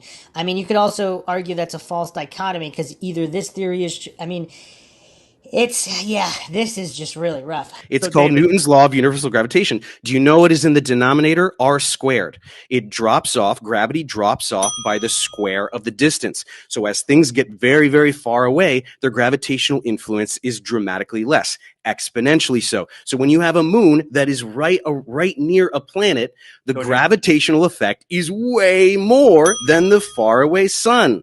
Isn't that neat? Isn't that a neat thing that we can do with math and numbers that are real things that scientists do? Well, you can say 1 plus 1, one unicorn plus one unicorn is 2 unicorns, but you still have to prove the unicorn is what you say it is, which again, Professor Dave does not, he's got this fundamental lack of understanding of basic children's level logical fallacies like burden of proof. Because if, let's say, just for the sake of argument, we are in some kind of giant planetarium, those objects aren't even solid or real. They're just holographic projections. Like, what are you calculating? There is no mass attracting mass. So, but Professor Dave's too clueless to understand even the argument, even that theory he can't understand. Or he can and he's just trolling, but I don't know. Instead of just going, it doesn't make sense, so that's dumb. Another straw man. You done? Yeah. What do you got? Do you want to address this thing or do you want to jump right to another thing? I want to jump to something else because you say that the sun's gravity that can hold on to Neptune and Pluto can't affect the moon, which is way closer to it, and that the Earth's gravity overwhelms that. That's stupid. That's me saying it. Why? You're the all you're saying professor. Is that's stupid. All you're saying is that's stupid. Why? Wow, the psychological projection is on point. All Professor Dave is saying that's stupid, but he can't actually support his arguments. Asking for a burden of proof to be met is never stupid. Just like when Professor Dave asked that question, how far is the sun? Flat Earth Dave didn't respond with, that's stupid. Because that's a valid question. If you're trying to say the sun is X distance, it's up to you to prove it. Saying is that it works because I could do math, but it doesn't. It doesn't work. What do you mean it doesn't? Dave, model it. You know about the 3-body problem? I'm sure you know about that. Oh, the 3-body problem. So we can't do Dave, calculations. Stop being such a condescending prick. We already know. Just talk normal. Have a discussion. Sorry, hang on one second. This is serious. This private chat keeps covering the screen. Can this stop? Why is this doing this? The private chat. Yeah. Like, I shouldn't cover the chat, should it? Just trying to make sure everything's all right. Covering the whole screen. All right. Anyway, hang on. Yes, we're sorting it out. I can't. There seems to be a problem with Sean's. I can't hear you, Sean. Oh. Yeah, that's what's going on. I've been watching Sean every now and then, just chatting away, and we've not been hearing him. There's tons of important snippets of information lost forever to the ethers of the internet. How are you guys doing? There's a lot of back and forth, isn't there? It's a very, dare I say it, American debate, isn't it? It's insults and stuff. Well, here's the thing. I would like to get off of the lights in the sky because I'd rather talk about the shape of the Earth. Because they destroy the flat Earth? How so? If it's a planetarium, the lights in the sky or whatever they are. I mean, it's weird. I mean, again, I can't tell if Professor Dave is just this mentally disabled. I mean, he's getting completely obliterated, and his subconscious knows. That's why his projection is so accurate here. But this kind of, it's kind of hard to keep track of all these fallacies because usually his argument there's several different fallacies rolled in.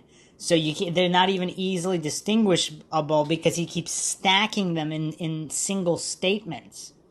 Like right now, he's hallucinating and pretending that lights in the sky somehow demolish a flat Earth. Obviously, they don't prove a flat Earth in any way, but they clearly don't demolish any argument because that's part of the argument. I mean, that if it's a planetarium, clearly there would be lights in the sky. So that's part of the flat Earth argument. So how is it destroying that argument? I mean, his fundamental failure to even comprehend Flat Earth Dave's arguments.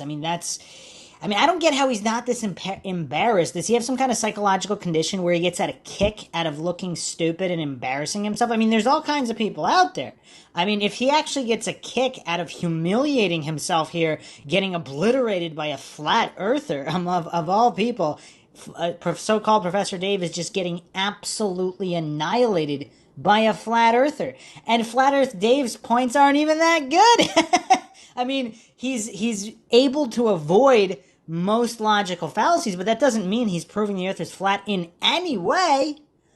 And this Professor Dave goof is still getting obliterated by this guy. I mean, this is absolutely embarrassing. I kind of feel bad for Professor Dave being this humiliated by a flat earther. So, I mean, what do we call that? Like a non sequitur, a straw man, an ad hom? I mean, he just rolled them all in. Well, you say that, but the lights in the sky have nothing to do with the flat Earth. Okay, so this was my first talking point. Were we going to do the talking points that we prepared? Because my first talking point is about this, and it is an absolute annihilation of flat Earth. That's why you don't want to talk about it. That's why you say, why do we look at the things in the sky to figure out the shape of the Earth? Because that's how we figured it out 2,000 years ago, by looking at the stars. So this is a circular reasoning logical fallacy rolled into a reification logical fallacy, rolled into an appeal to authority logical fallacy, claiming that these other people, they're the authorities, they figured it out, therefore it should be true. I mean, I gotta hand it to him. It's impressive how many back-to-back, I mean, he's got nothing but logical fallacies. And the rapid succession fire of it, just fallacy stacked on top of each other. It's impressive. I don't think I've ever seen anybody argue this fallaciously as Professor Dave did here. So we got to give him credit here. I mean, this might be the most logically fallacious so-called argument ever even mounted in any kind of debate. Can I show my slide that shows this? Go for Okay, here we go. Observation of stars. Next one. Can you? You're controlling it, right? Do I just tell you when to go? Okay, so if you're in the northern hemisphere looking at the North Pole, then hang on. All this stuff is covering. I can't even see the text. I think I remember what it says. Anyway, if you're looking at the North Pole in the northern hemisphere, the stars rotate counterclockwise. Go to the next one. If you were in the southern hemisphere looking at the South Pole, the stars rotate clockwise. Next one. This is an excellent example, again, of a false cause logical fallacy, as if there's only a single explanation and it has to be this. I mean, false dichotomy, false cause.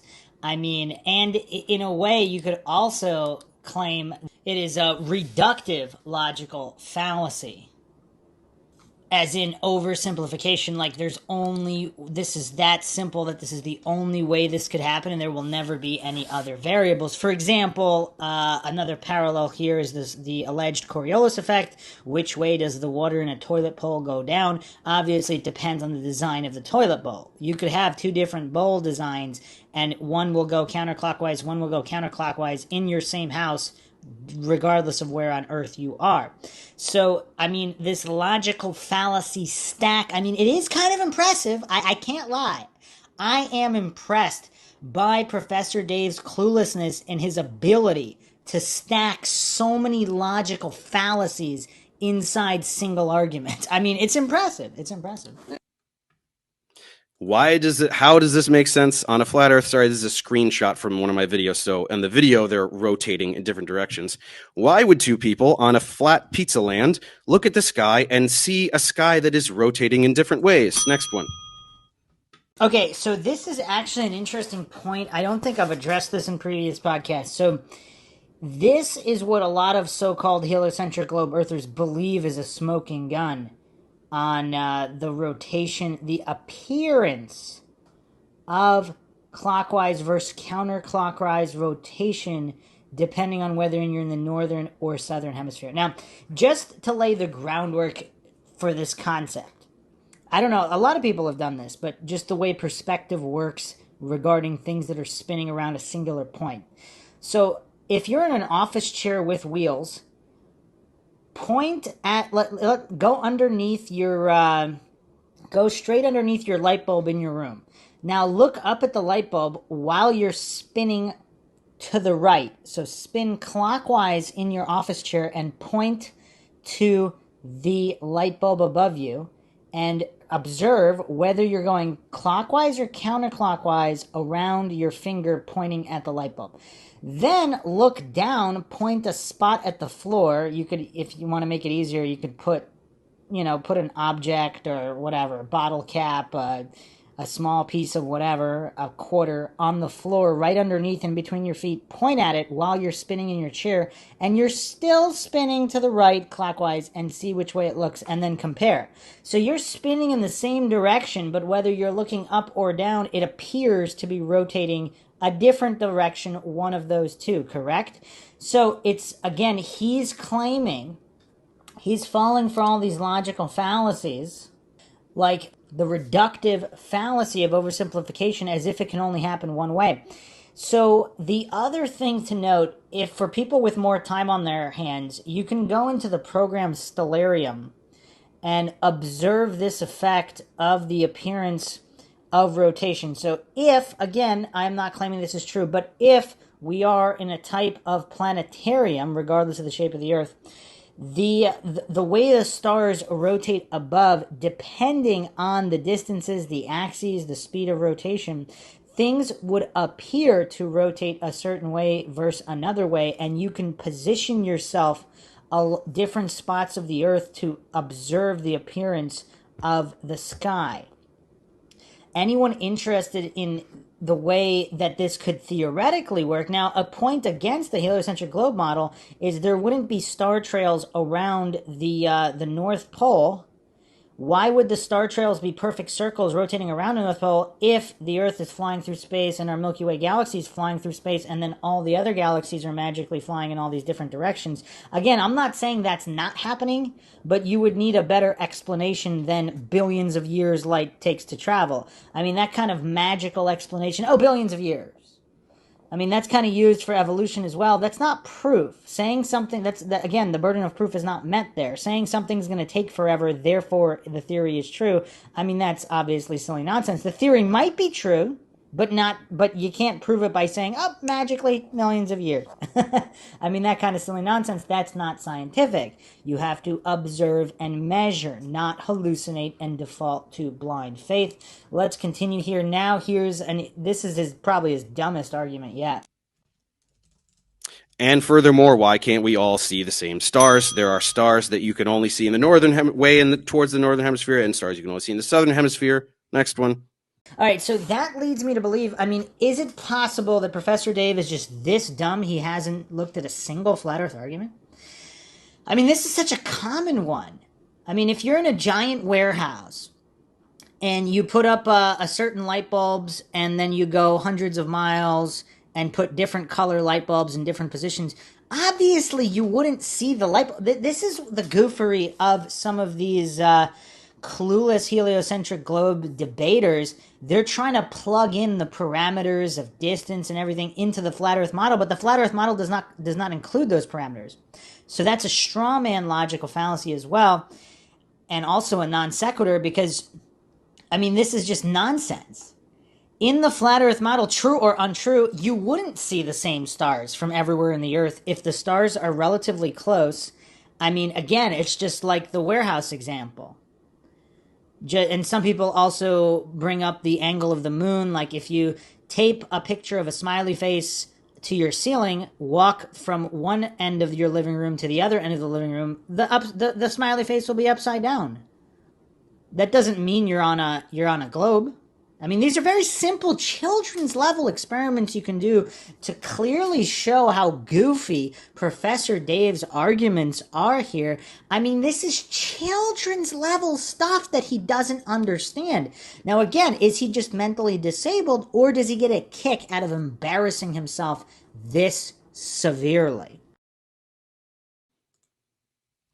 On a globe, this makes perfect sense. If you're in the northern hemisphere looking at the North Pole, east is to your right. If you are in the southern hemisphere looking at the South Pole, east is to your left. Next one. Again, reductive logical fallacy, false dichotomy logical fallacy, straw man logical fallacy, trying to plug in these things to the flat earth model that they do not claim. And the reason we can't see certain stars is because you can't see through the Earth. Next one. Ditto for everything I just said before. That's why in the northern hemisphere we can't see the Southern Cross. That's why in the southern hemisphere we can't see Polaris. Next one. Which would work exactly the same way on a flat plane. It's hard to believe he's this dumb. I mean, he's got to be playing stupid, right? Almost done. Quick one here. So it actually gets a lot worse than that in the southern hemisphere because you've taken a globe and you've unwrapped it. The southern hemisphere makes absolutely no sense. People in the southern hemisphere who are all looking at the Southern Cross are somehow supposed to be, we're believing that they're all looking in completely different directions and seeing the same object often at the same time. Next one. Well, he's also presupposing those distances are what they are. Again, that's where there could be some issues with stellarium because, again, burden of proof. I don't know if the flat earthers are claiming the distances between the continents are the same. I mean, I don't know what they're claiming here, but Professor Dave is strawmanning because look at his whole diagram is a straw man in terms of distances. It might be that because Ash is doing this. Oh, has he done it? Has it worked? Yeah, that's it. I think this is the last one. So again, on a globe, south actually means something. People who are looking south are all looking at the South Pole. They're all looking in the same direction, so that's why they all see the same thing, such as an object like the Southern Cross. All right, can you go I back think to that's the last one. So again, if Professor Dave was interested in good faith logical debate, he would at least examine the argument for the Southern Cross and the theory that if this is some kind of a projection planetarium, what would the actual rotation of the Southern Cross be? Like, what are the axes and distances? Because if you don't have that information, you can't just hallucinate and pretend it's only this point over this point and try to plug in the variables of the heliocentric globe theory, plug it into the flat earth theory and use that to disprove the flat earth theory. That's the ultimate straw man. And again, the reductive logical fallacy, because he's assuming that there's no other way that you would see that except on a globe model. I mean, again, this kind of silliness is just getting really painful. Let me go through the slides. Check if it's the next one. Yeah. Check if it's the last one. And if you can go back to the first one, that would be great. So in your world, we have people standing upside down, and you're assuming hemispheres on a sphere. What do you mean upside down? What do you mean upside down? What does that mean? Compare their feet are antipodal to my feet. People in the South. Okay, so yours are upside down compared to them. What's the difference? What's down on a globe? I'm not saying. I'm just saying. Yeah, he's not saying there's a difference. So I don't know what would this be classified as. This would kind of be a red herring logical fallacy because he's kind of trying to frame it as if Flat Earth Dave is saying that they're wrong or upside down. Obviously, if the globe theory is true, then who in the north it would be opposite. So the other people would be upside down. Obviously, this is all obvious, and yet Professor Dave wants to red herring it for whatever reason. I mean, again, just trying to embarrass himself as much as possible. Or the other thing I kind of noticed, he doesn't want to let Flat Earth Dave speak, so he always wants to interject as often as possible. So Flat Earth Dave can't actually expand upon his points in any way. So obviously this is not a good faith debate in any way, but it does help Professor Dave set the world record for most logical fallacies in the least amount of time. People are upside down to each other halfway across the world. So if we can go back to the original slide so I can remember all the points he made so I can address them, that would be fantastic. So, yeah, I mean, I don't know what Flat Earth Dave is saying there. People are upside down. I mean, never thought I'd say this. I'm going to have to agree with Professor Dave here. So, on a heliocentric globe, they would be upside down. And so what? I mean, I don't know what Flat Earth Dave's trying to do here. He's trying to clarify a point. I mean, he's not actually making a claim. He's trying to clarify the globe Earth model, so it's technically not a fallacy. But my next question as well is, so, like, where are you going with that? I think the issue is that Ash, the producer, is having some issues with his internet and isn't able to do it. Sorry about this, guys. We're usually quite good with the tech and everything. So, yeah, I'll try to. I can tell you the points again. I'd rather just see the points rather than hear you say them again. Okay. I don't know. He can't change it back. I don't think so. He's in the Philippines or something mad like that. So he's having some difficulties with it. And I think Sean is as well. Good thing I'm here, saving the day. Okay, look, but yeah, it was that in the northern hemisphere, the celestial sphere rotates counterclockwise. In the southern hemisphere, it rotates clockwise. Let me respond. And we can't see certain stars. You don't have to do the whole presentation. You can just remind me. That was it. Go ahead. So no matter where you are in the world, all of the stars, all the lights in the sky from things that we call planets, wandering stars, sun and moon, they all rise in the east, set in the west. If I'm standing on a flat Earth looking out to the south, the stars are coming from my left. If I'm standing in the north, looking at the north, the stars are coming from my right. That explains the opposite direction. No, you just explained the globe model. You didn't No, I explain didn't. anything. You don't understand. On the flat Earth, how do people see the sky rotating in different directions? Because Explain you're that. facing in different directions, David. I mean, he really should have brought up the example, like even just spinning in your chair, looking down versus up. It appears that that there's a rotation one way versus the other way. Now, to be fair, Flat Earth Dave does not explain this very well. But on the other hand, Professor Dave should know the basics of perspective, which he either does not, either he has some kind of mental disability, can't grasp the children's level of basics, or he's playing stupid and intentionally trying to appear as stupid as possible. I don't know which, of course. If all the facing stars, a different direction? I will explain. If I'm wait, hang on. Speaking of facing in different directions, Flat Earth Dave, because we've changed the angles a bit, you're a bit off the screen. There, that's it. You look I good got now. it. It would be better if you can make me widescreen so I can show what I'm showing. But okay, well there you go. And I'll just say, Sean's just saying that his thing is freezing, so I guess he'll be back when he can. But for now, you keep going. So on a flat Earth, if we have our flat Earth, north is to the center, south is every direction away from the center. So if the stars are going this way from my right shoulder to left shoulder, I'm looking at the North Star, they're going one way. When I turn around and I look at the south away from the center, they're coming from my left shoulder to my right shoulder. They just changed directions. Okay, there's no argument there. There's nothing to argue. That works. Okay, now do clockwise and counterclockwise. Well, because that's really what we're talking about. What do you mean it doesn't matter? Again, you're David, talking about a direction. I'm talking about clockwise versus counterclockwise when you're looking at the poles. David, the optics of the sky. Well,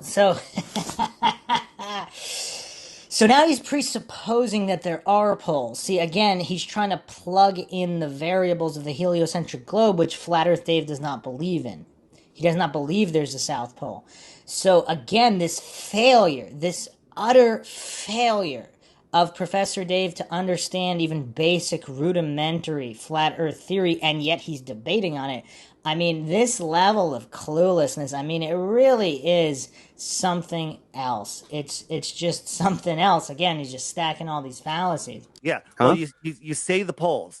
So getting back to your point where you have somebody in Santiago, somebody in Johannesburg, and somebody in Australia, when they see the Southern Cross, well, they don't see it at the same time. They see it 12 hours apart from Santiago. They don't see it at the same time? So people looking south can't see the night sky at the same time?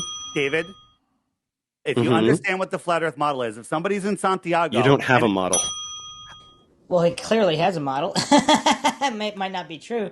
So this level of strawmanning, non sequiturs, ad hom attacks, I mean, it's just the stacks are just so crazy. I'm going to let this play for a little bit more because this is going to take forever if I keep calling out each one. So I'm just going to put it on the counter. I think everybody's kind of got an idea of all the different fallacies, and they'll be able to see who commits what. Listen. Yeah. Stop being a dick. Okay? You stop being a dick. Your entire existence is being a dick to all of science. So stop telling me to stop being a dick. Keep going. So somebody's in Santiago and it's midnight. Yeah. They're looking at the Southern Cross. Well, somebody in Australia that's looking south, they're looking at the noon sun. You tell me how they noon can see sun? How many time zones apart are they? Are they 12 time zones apart? Well, at noon, close to noon, right? Okay, no, first of all, not close to noon, but it doesn't matter. How about you go 4 hours apart? Why don't you go 4 time zones apart? They should still be looking in completely different directions. 12 midnight, 4 a.m., night sky, both looking south, both can see the Southern Cross. On your pizza world should be looking in completely different directions. Explain that. Dave, when the only time that can happen is in Johannesburg and Santiago, and if you add magnetic declination in there, they're both looking in the same direction. Magnetic declination? Yeah. So you think just saying the word magnet is going to be an argument here that's going to work for you? So that's funny because whenever the flat earthers call this out for the heliocentric globers always say, oh, because of gravity. And now Professor Dave is saying, oh, well, you can't just say magnetic declination. That doesn't prove anything, as if it's true the same way the goof mentions gravity. But let's get a little bit into magnetic declination. So this is right from NOAA, National Center for Environmental Information. Magnetic declination, sometimes called magnetic variation, is the angle between magnetic north and true north. Declination is positive east of true north and negative when west. Magnetic declination changes over time and with location. As the compass points with local magnetic fields, declination value is needed to obtain true north. So, depending, again, there's a lot of different theories at play. If electromagnetism is the primary force that we're dealing with, and if there is some kind of a projection system on the dome, if there is a dome, if the flat earth model is true, then without knowing the exact variables of this projection and how it would be affected by magnetic declination as well as electromagnetism and all these other things to obtain the true path, because Professor Dave is of course trying to plug in the distances and variables in the heliocentric globe model of all the constellations and all that into Dave's flat earth model, which does not include those pieces. So his straw man, I mean, he's definitely the king of straw manning because he's pretending all of these variables would fit. And now notice how he interrupted Flat Earth. He didn't even let him explain how magnetic, because when Professor Dave speaks, he just says the terms and then never backs them up. Flat Earth Dave, I don't know if he's going to back it up or not. He's in the middle of making his point, and Professor Dave can only interrupt like a clueless goof. I mean, I guess, is he that triggered, or is he just that much of a troll playing this level of stupid because he gets a kick out of embarrassing himself? Look up the magnetic declinations of those areas. You don't know what direction you're facing. Right? There's certain areas of Antarctica that the magnetic declination is 170 degrees. So when your compass says north is that way, it's 170 degrees the other way, according to, NOAA or whoever's in charge of that. Right? Look, you can dress it up however you want. We're talking about looking this way and looking that way, and they see the same thing. Well, again, so now we're into burden of proof, logical fallacy, because, well, also red herring, because he's claiming you would know which way you were looking. So which model are you on? Because you would have to prove, like the burden of proof, he's saying Professor Dave's making the claim that they're looking this way or that way. They would have to, relative to what? Because on the flat earth model, obviously, that's not the same as the heliocentric globe model. Again, these are children's level basics, but Professor Dave just can't grasp it. And you're fixating on Santiago and Johannesburg because you think that they're far enough apart that they're not going to both be nighttime. I'm telling you, you can go any distance apart. Just go from Perth to Sydney. What do you mean any distance? How are those distances verified? Because if the flat earthers are claiming that those distances on the globe between those areas are not the actual distances, then how would any of this be proven? Again, a fundamental lack of understanding of the burden of proof, logical fallacy. Right? That's far enough apart that if you're both looking directly south, you're looking in different directions. And he's also kind of stacking on the circular reasoning logical fallacy to that as well. And you can see the same thing. You cannot explain that. That's why you're trying to throw out jargon to confuse people. Oh, that's another straw man. He clearly defined it. And so if Professor Dave doesn't know what magnetic declination is and how it would affect the appearance of the constellations in the sky relative to position, he should not be discussing the subject, of course. I'm not trying to throw out jargon to confuse people, David. That's exactly what you're doing. Another straw man and ad hom. When you're looking towards the same area. You're looking towards the same area. And, but on your pizza world, south is a different direction for every longitude line. Do you not understand that? On your pizza land, right, you have all these longitude lines. Directly south is towards your magic ice wall. Everybody looking south is looking in a different direction. Magic ice wall. Yeah. So stop trying to skip to something else, right? Are you denying that longitude lines, everybody on your pizza world is all looking in a completely different direction when they look south? And NASA or NOAA, they tell us, what longitude lines you're talking about. They tell us that the magnetic declination is a different direction. So, I mean, it's weird. I mean, can Professor Dave be this dumb that he doesn't understand that the flat Earth model does not include those same lines at those same distances? Now, to be fair, I don't know if Flat Earth Dave or any other flat earther is giving a positive claim onto what those distances actually are. I mean, you would need to do that in order to support the claim that the Earth is flat. But that doesn't change just the logical fallacy records here of Professor Dave. We're listening. Do they, or are you just randomly grasping at words to try to make sense of something that is absolutely unexplainable for you? Solid psychological projection there by Professor Dave. Again, his fundamental lack of being able to grasp even the basics of flat Earth theory. David, it's not true. And the optics in the sky, again, do not prove the shape of the Earth. You say that Well, they I do. just did prove it with that. How? He just... How is a reductive logical fallacy is not proof of anything? So I don't know what to tell you. Let's move on. So is that his way of saying he doesn't know how to debate without using logical fallacies? I mean, that is true. I mean, all we've seen is logical fallacy. So I'm sorry, do you want sorry to move guys. on? Do you Sorry, want to guys, move on my entire from system this thing? crashed. I want to move on from looking Can you at the hear me, lights in the sky Andrew? to figure out. Yeah, we hear you. Here's Because I proved proved the Earth is a sphere by using that. How so? Circular reasoning, logical fallacy. Is that why you want to move on? No, not at all. Well, We hear you, we don't care. It is. What talking point? We hear you, but we don't care. What talking point are we on right now? I just finished proving the Earth is a sphere by looking at stars, something that we've been doing for thousands of years.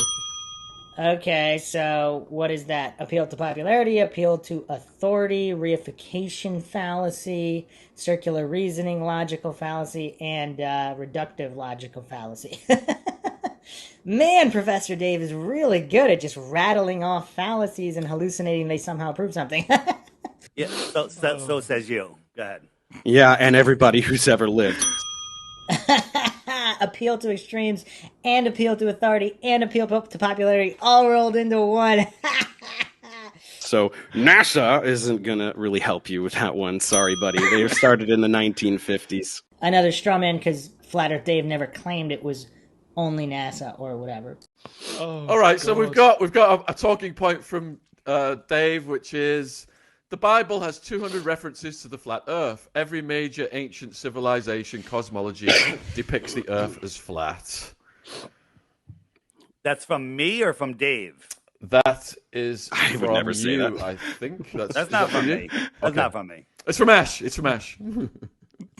Yeah, I mean, if you're a Bible believer, you know, from page 1 in the Bible, it says God separated the waters from the waters and created the firmament. That's all interesting, but, you know, I don't use the Bible as science because science will show us on a ball Earth, Dave, you have to have a physical horizon, right? If my fingernail is a boat, as it goes away, it disappears below a physical horizon, and zooming in will not bring it back. However, we can see too far. They say the ball is 24,901 miles around, but we can see things that are way, way, way farther. And with infrared now, we're seeing things 500 to 1,000 miles away. The amount of curvature. No, you're not. I know, yeah, we are. You're not. Wow, so flat out denial. Okay, lying. I mean, you have to hand it to Professor Dave. In addition to being a master of logical fallacies, particularly the straw man, he's also a pretty good master of psychological projection. I mean, quite accurate. I mean, what are we going to rope this I mean, this is technically would probably be personal incredulity logical fallacy because he can't believe it's true. So he's saying, oh, no, you're not. It's not true. Go look at Jay Tolan Media's channel. Go look at some lies that a flat earther said. That is real evidence. No, So that would be a genetic logical fallacy and an ad hom. Man, Professor Dave's on a roll. Just fallacy, fallacy, fallacy, fallacy. I mean, this has got to be the world record for most fallacies in a single debate in the least amount of time. Sure. It's Dave. It's well documented. You haven't looked at it. And then when you say the curvature formula is a parabola, I absolutely agree. It is. Over 1,000 miles, it gets off a little bit, but anything under 1,000 miles, all three formulas come within a very close proximity of each other. Yeah, right? but the problem is you can't do math, so you just do the math wrong. Okay, so that's an ad hom and a straw man logical fallacy because he didn't even examine the math and he's claiming it is wrong. Well, you just say that, but if you look at all of the curvature formulas under 1,000 miles, it's perfectly accurate. And then you think that we're spinning at 1,000 miles an hour and we don't feel it, and we're changing, we're changing directions. How is that possible? How about when Yeah. the Earth comes around towards the sun in the winter, in our northern winter, it's speeding up and taking its sharpest turn, and then we don't feel any of those forces. It's sharpest turn. Okay, so this one's really hilarious to me. So the sun goes around the Earth, or sorry, the Earth goes around the sun in how long? How long does it take? A year. A year, right? So why don't you go ahead and get in a car and do a 360 turn and make it take a year? Are you going to feel that? Dave, that's not a Let's fair... break it down. 360 degrees, 365 days. That's about a degree a year, right? Why don't you get in a car and drive for 24 hours and over 24 hours veer by 1 degree? Are you going to feel that? Okay, this guy actually seems genuine, so I think I'm going to have to lean towards mental disability. So this is a false analogy or a non-congruent logical fallacy. Again, Professor Dave is starting to get a little bit more diverse with his logical fallacies here.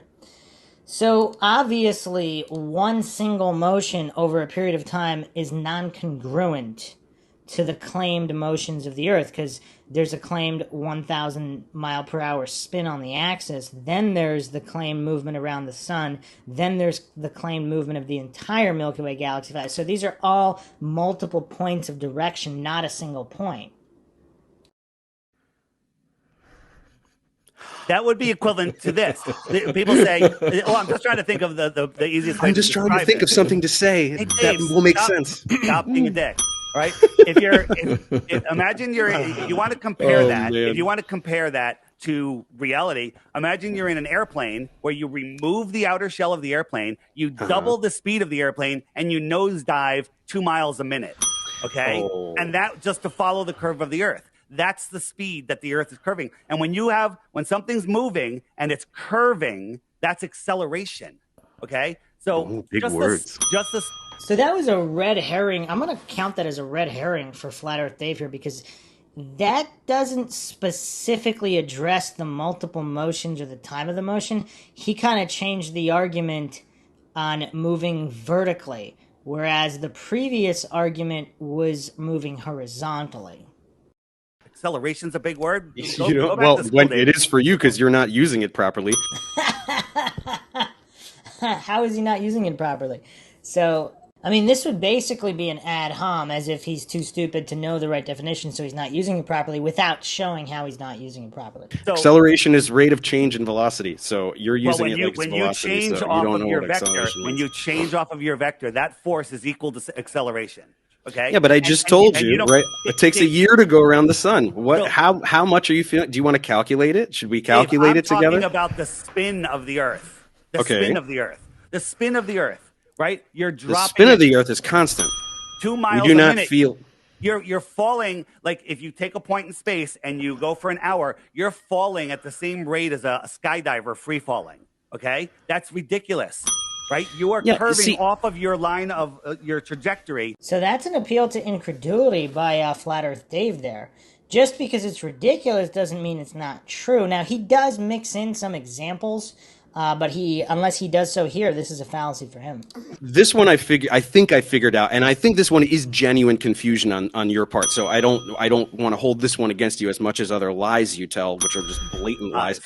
The psychological projection off the chart, another ad hom there. And a straw man, too, because he's basically alleging that Dave is intentionally lying and doing all these things. This one is just you not understanding. You're trying to compare motion within the atmosphere of the Earth. So you're like, oh my gosh, something going through the atmosphere so fast and it's crazy and we feel it, versus motion in frictionless space.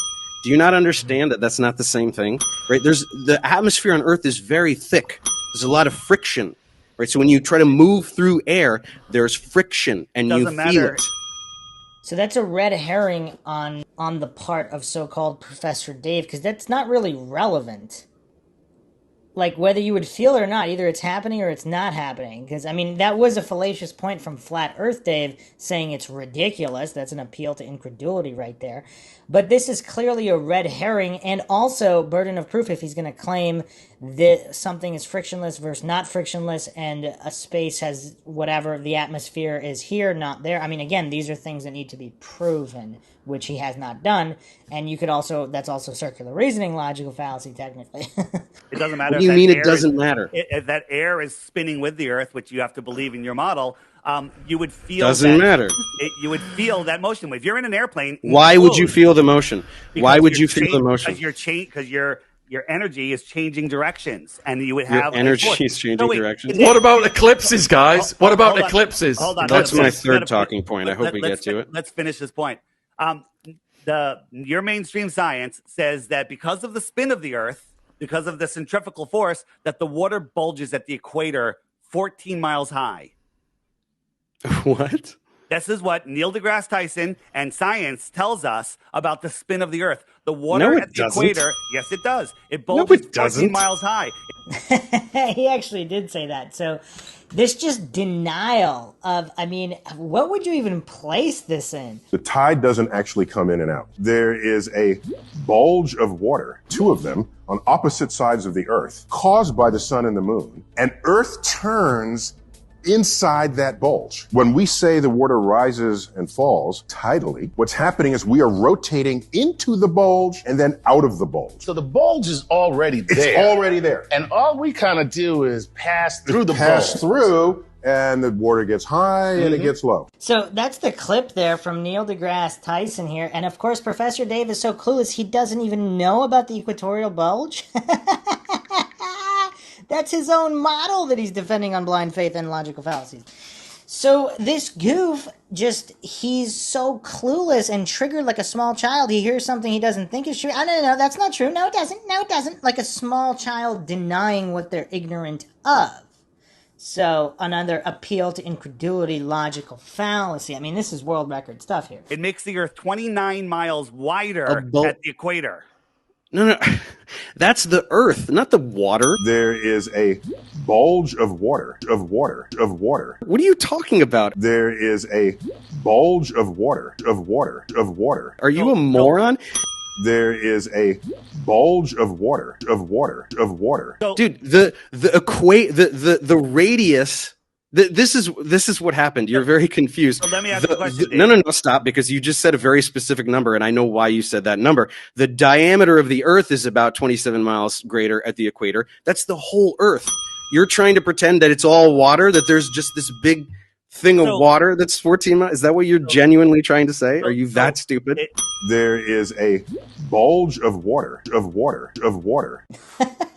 What a goof. Well, that's what Neil deGrasse Tyson says. But he didn't say that. There is a bulge of water. He didn't say that. There is a bulge of water. I'll go with you. The Earth is bulging. So does that mean that large bodies of water at rest near the equator, if you hung a plumb line over it, that it wouldn't be perpendicular to the surface of the water? It would be off just a little bit because of that bulge? Or does gravity? Well, what does the bulge of the equator have to do with the water? There is a bulge of water, two of them, on opposite sides of the Earth. Well, because the gravity pulls everything to the center of the Earth in your whole world. Does Professor Dave not know that there's water, that there's oceans? I mean, his argument here, it's making it seem like he's not aware that the ocean is on the Earth, so therefore the any kind of bulge would affect the water because, I mean, the Earth is mostly water according to his mind. I mean, this level of cluelessness, I mean, this truly is record-breaking. And if we have a bulge at the equator, a plumb line, which should be vertical, it should be perpendicular to the water, would not be perpendicular to the water because the water would be sloping away because we have a bulge. What do you mean sloping away? Okay, a bulge isn't. First of all, as I just said, this has nothing to do with the water. There is a bulge of water, two of them, on opposite sides of the Earth. It's the shape of the Earth itself, so you're just completely wrong anyway. There is a bulge of water, two of them, on opposite sides of the Earth. But second of all, what this is the thing with you guys. You think that the curvature of the Earth is supposed to be? You're talking about a plumb line. Do you think that the curvature of the Earth is supposed to be like this or something? Do you have no idea how big the Earth is? Do you not understand that the curvature is not detectable at the surface of the Earth?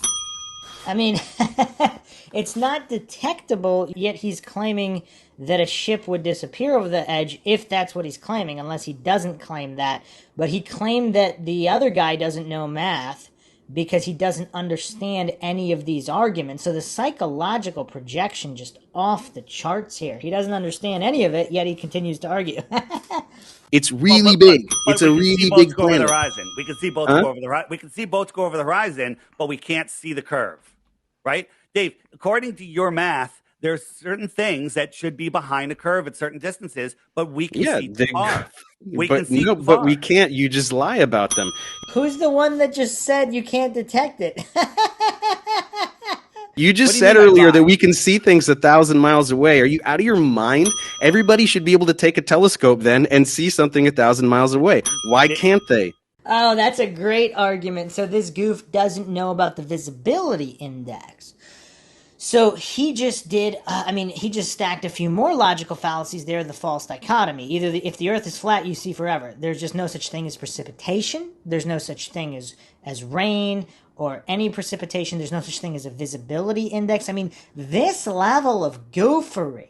And again, an argument from a reductive logical fallacy here, assuming there wouldn't be other variables like precipitation, which is obviously true. I mean, he's never heard of fog?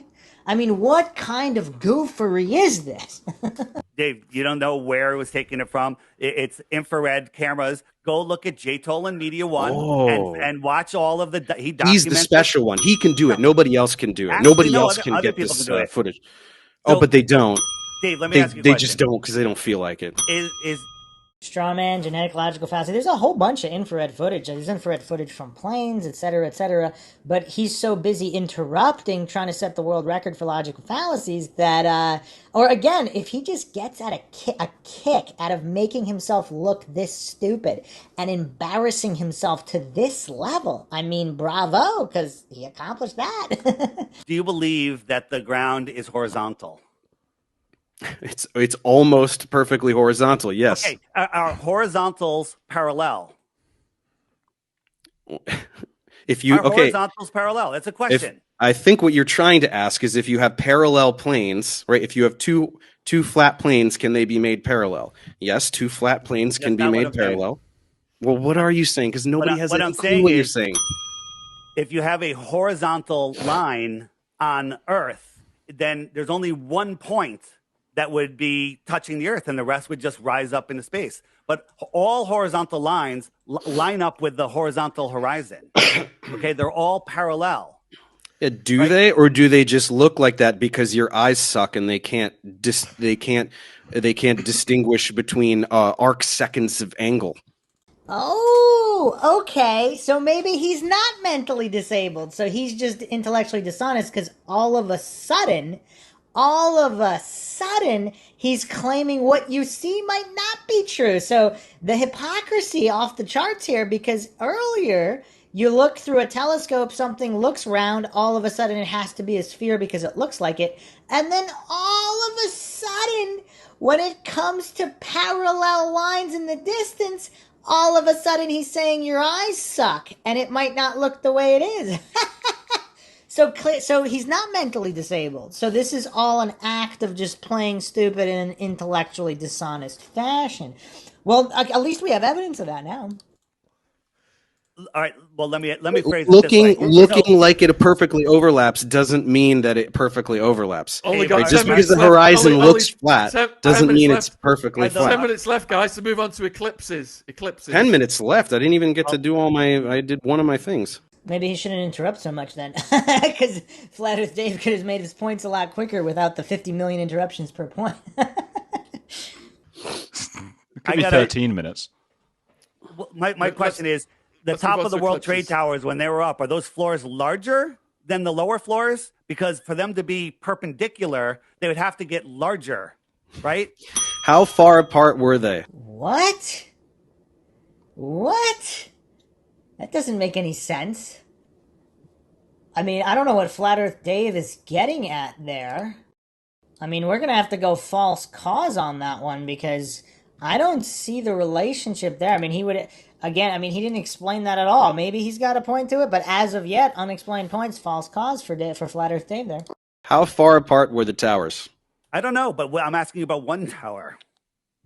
Okay, but it doesn't matter. Look, it doesn't matter. We're talking about the distance between the towers or the width of a tower. Do you know how much curvature there is over such a small distance? It is so small that it is 100% negligible. What are you not understanding about that? So that's appeal to extremes. And also, he's claiming it's negligible. I mean, that's... I'm going to give him a little bit of a break here because at least it looks like he's attempting to at least do some kind of an argument instead of just constant ad homs. The Earth is really big. So do you believe that horizontal lines are parallel? If you make them parallel, what are you talking about? I'm talking about horizontal lines on Earth. When you're, surveying the land and you have a horizontal line, another one, another one, another one, are they parallel? If you make them parallel, they're not lines, right? They're not actual lines. Do you know that lines are just approximations, right? We can draw lines, we can graph lines and do math in perfect Euclidean geometry. The Earth has a spherical surface. So yeah, we can go, that's a line and that's a line. And if we're just looking at less than a mile, yeah, it looks really straight. But he's not talking about less than a mile. Flat Earth Dave is specifically talking about 1,000 miles. So this would be a red herring as well, and a circular reasoning, logical fallacy. But it's not, because the Earth is a sphere. And even a straw man, because Dave is not alleging that. So you're not comprehending scale. That's the problem. Has anybody... And perfect psychological projection there as well. Measured curvature in large body of water at rest. Large body of water needs a container to hold it in place. And has anyone measured any curvature on resting water? And don't tell me your drop and your wave, which is in your stupid video that got 10 million views. Drop and wave? I don't even know what you're talking about. We talked about water curves. And you showed a drop of water. Oh, yeah. Okay, no, I know what you're talking about. That is just a complete straw man. Well, it's not. But actually, this is what's funniest to me is that you're flat Earth. You debunk yourself with this level water thing. Because the funny thing is that, so tides exist, right? And so on your little pizza world, tides are these little mounds of water that kind of travel around. I don't really know how else you're going to explain this. But tides exist, right? Yeah, they do, but they don't correlate to the sun and the moon. There's Stop. Stop. So, Flat Earth Dave is demonstrating how he's strawmanning, and he's desperate to get him to stop exposing his own cluelessness, Professor Dave's cluelessness here. He gets so triggered to say, stop, don't expose my cluelessness. Stop. No sun and the moon. No sun and moon. There are the water levels go up and down, right? And in different places, not everywhere at the same time, right? Yeah, so on your little pizza world, you've got a little you've got a little mound of water that's just kind of traveling around. So I'm sorry, but water isn't level on your pizza world either. Dave, what causes your high tides? The moon? What causes tides? The moon and there's solar tides and there's lunar tides. Right. And so when there's a new moon, which means the sun and the moon are on the same side of the earth, the tide should be bigger, but there's not. There's bigger tides when they're opposing. It is. No, they're not. No, it is. You're absolutely wrong. No, I'm not. And you can Google it right now. What are you talking about? When the solar and lunar tides align, that's the highest tide. Right, guys. You're just saying it's not because you're just lying. Is that psychological projection? I'm being pushed by Ash to move on to day/night regions of illumination. Okay. Right. What does that mean? Oh, well, that's my second thing. I can try. I'll do it super fast. I'll do it as fast as possible. Go on. Do you need him to put the thing up? Yeah. Yeah, he might not be able to do that. Sean, what are you thinking? The system has crashed. That's why I got kicked off. I mean, I can try to. I mean, you kind of need the visual, but I mean, I'll wing it if you guys want. Please wing it. We're not going to get the slides. So. Okay, yeah, so sorry about that. So this is the funny thing about your pizza world is that in the northern hemisphere things are kind of okay, not really, but in the southern hemisphere it all goes to crap. And so to try to explain night and day and seasons, which you absolutely cannot do, you try to make the sun go way out towards the bottom, and you think that works because it makes it the longer nights, right, up in the north. But the problem is in the southern hemisphere everything is terrible because you've got the sun way out towards the edge. And therefore, it shouldn't be able to illuminate very much of the Earth. But in the southern hemisphere, in like December and January, you've got regions like towards the southern ends of those continents that are almost day almost all day. So you've got 19, 20 hours of daylight. In the southern hemisphere? What flat earther made that claim? It looks like, I don't know what Flat Earth Dave is doing here. I guess maybe he's just sick and tired of arguing with this goof who's got nothing but fallacies, but I haven't heard that claim. I've heard the opposite claim. Some flat earthers say that there is no 24-hour sun in Antarctica, but I mean, let's continue here anyway. So you've got this sun that's traveling around way out towards the edge, because this is how you like to do it. And it is somehow illuminating almost all of the outer regions of your pizza world, and yet it is somehow not illuminating the center because areas towards the North Pole have 24 hours of night at that time. So unfortunately, you can't do the like Antarctica isn't real, so the South Pole, that's not a thing. These are places where people live. We don't say Antarctica is not real. We don't say that at all. You say no, that. You say the South Pole isn't real. We don't. Even though there's people who go there and work there, and people work at the South Pole. Yeah, prove it.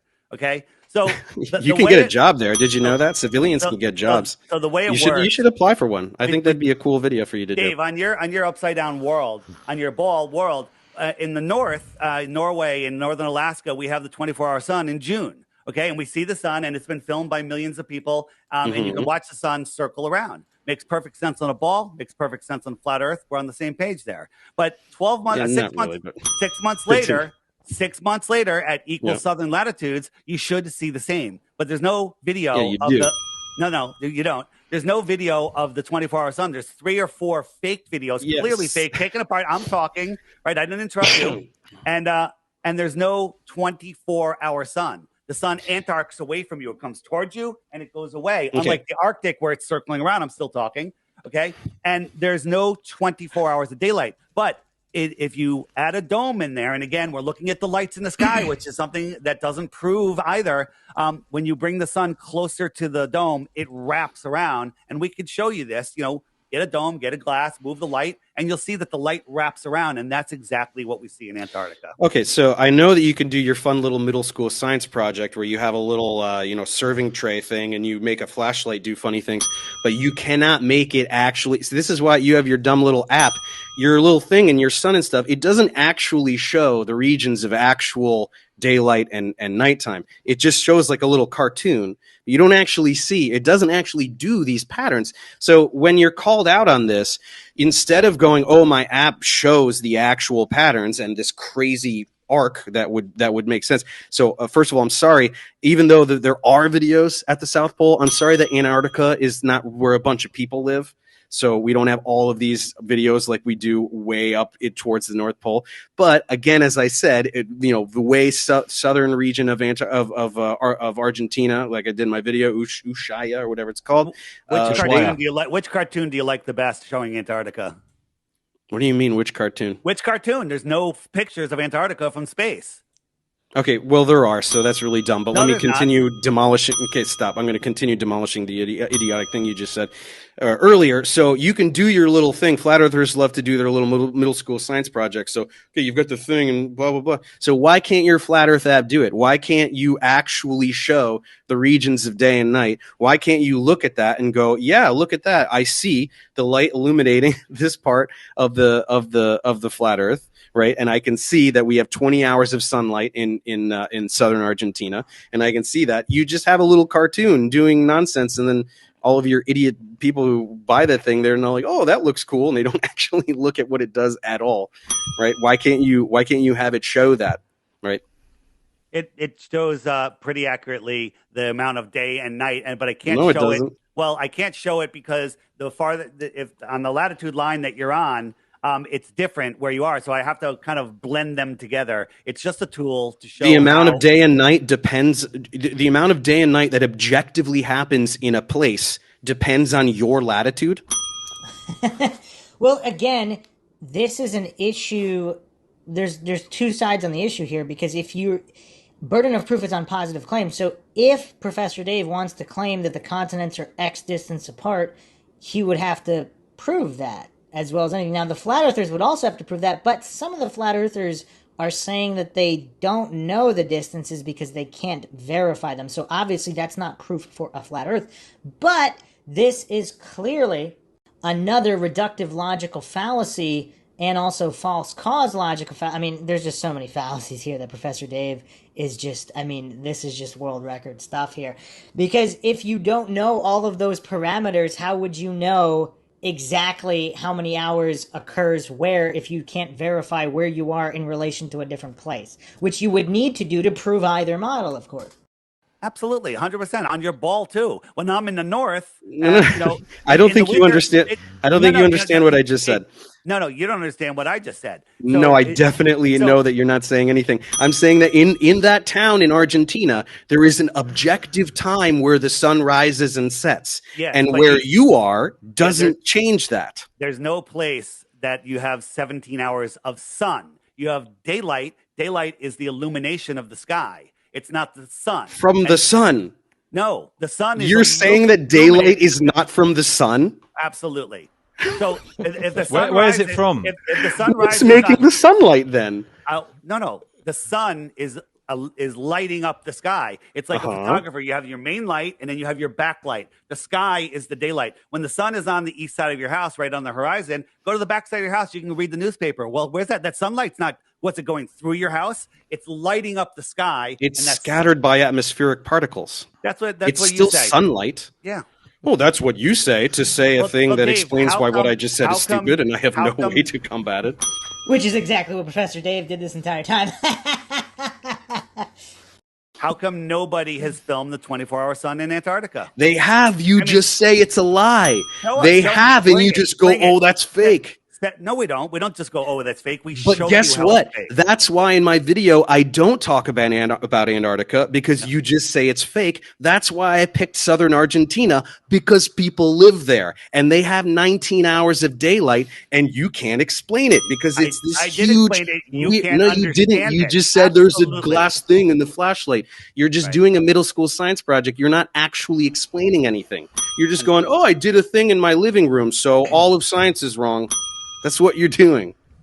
And again, he's using the word science to describe his religion of scientism, because real science he would be able to clearly show why it's not XYZ and it's ABC instead. Clearly show that with controls, which he hasn't been able to support any of his positions because he doesn't understand the burden of proof logical fallacies or any of these other children's level logical fallacies. Now, Flat Earth Dave didn't do any of that either. He didn't prove his point in any way either. But the fallacy count here, there's a staggering difference. I mean, this was just clear obliteration in terms of logical debate.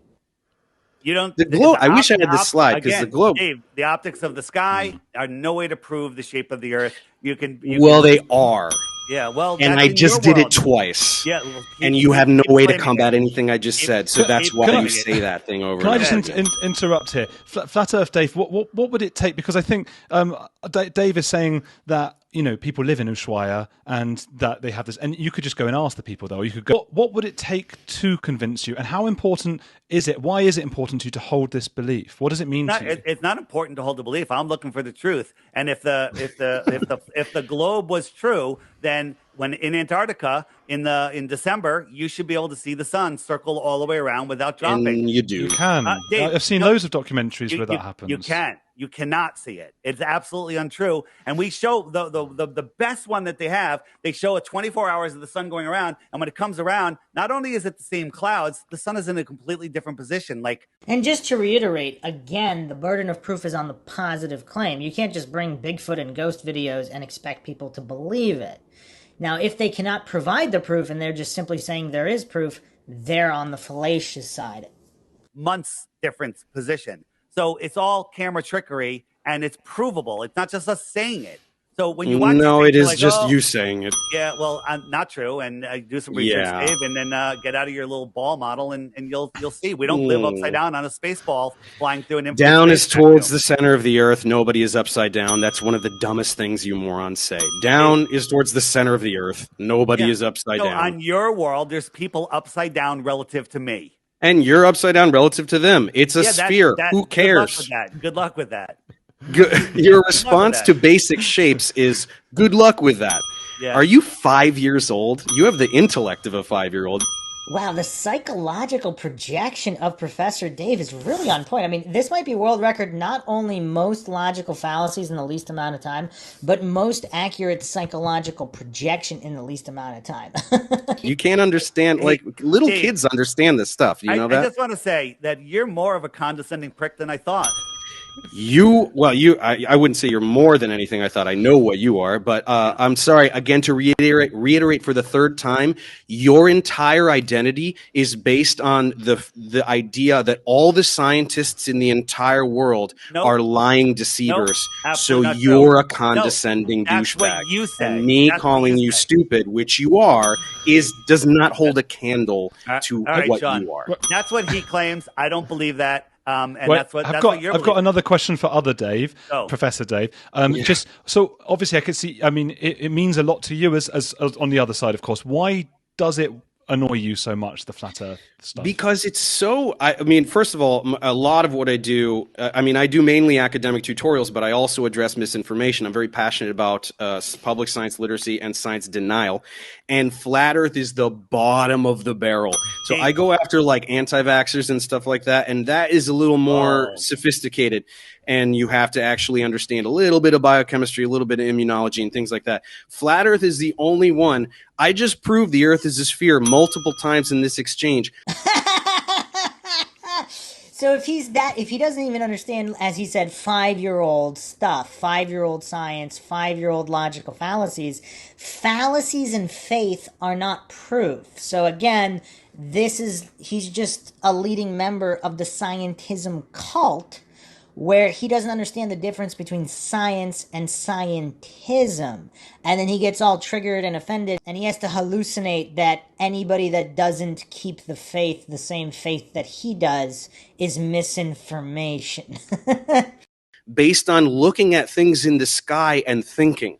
That's Dave, how we figured out the Earth is a sphere several thousand years ago. It's like the first thing we figured out.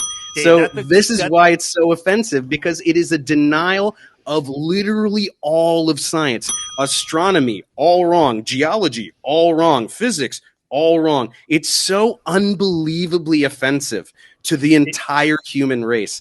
That's why you're a douchebag, and me calling you stupid is nowhere near the magnitude of douchebaggery that is your entire identity. Wow, that was a world record psychological projection rant. I mean, bravo, Professor Dave. This has to be the go-to example for psychological projection now. You're talking to him, not me, right? Sorry, No. yeah, to Davey boy over there. So he believes that scientists that he never met 2,000 years ago proved that the Earth is a globe, when in reality, in the 1940s and 50s and up to the early 60s, they were still teaching flat Earth in public school here. No, Absolutely. they weren't. That's just a thing you're saying. That's the absolute There's truth. globes from hundreds and hundreds of years ago. You can't just say that. Like, you should show me something. Show me a textbook. You can't just say, oh, this thing I made up is true. You're an idiot. What are you talking about? We've known the Ptolemaic model, which reigned supreme from 100 or whatever, to the Copernican model, used a spherical Earth. Geocentrism used a spherical Earth. And then Copernicus and Kepler happened, and they wrote books, by the way. They wrote books, and you can read them, that they exist. And we've known about heliocentrism for 500 years since. So I don't know what you're talking about. You are completely pulling that out of your ass. Nobody taught a flat Earth anywhere for any measurable amount of time. Can we have Dave tell us how seasons happen on the globe? Mm-hmm. Okay. So I wish I had the graphic, because it really works really well. So there's a tilt in Earth's rotational axis, right? It's tilted like this. So one of the hemispheres is exposing more of itself to the sun, right? And so you get more direct light versus, so let's say this is the northern hemisphere, this is the southern hemisphere. more of the northern hemisphere is exposed to direct sunlight, so you have longer daylight, right? So it's so hard to just do in my hand like this. No, I get it. But, I understand. You got it when we're tilted towards it, the sunlight's hitting direct, and it's more intensified here, and down here it's spread out more. Makes sense. Yeah, because of the curvature, so it has to spread out around a greater area. But isn't the sun so large that all of the rays leaving the sun are parallel? And why wouldn't the parallel rays that are a little off to the left, hit us direct?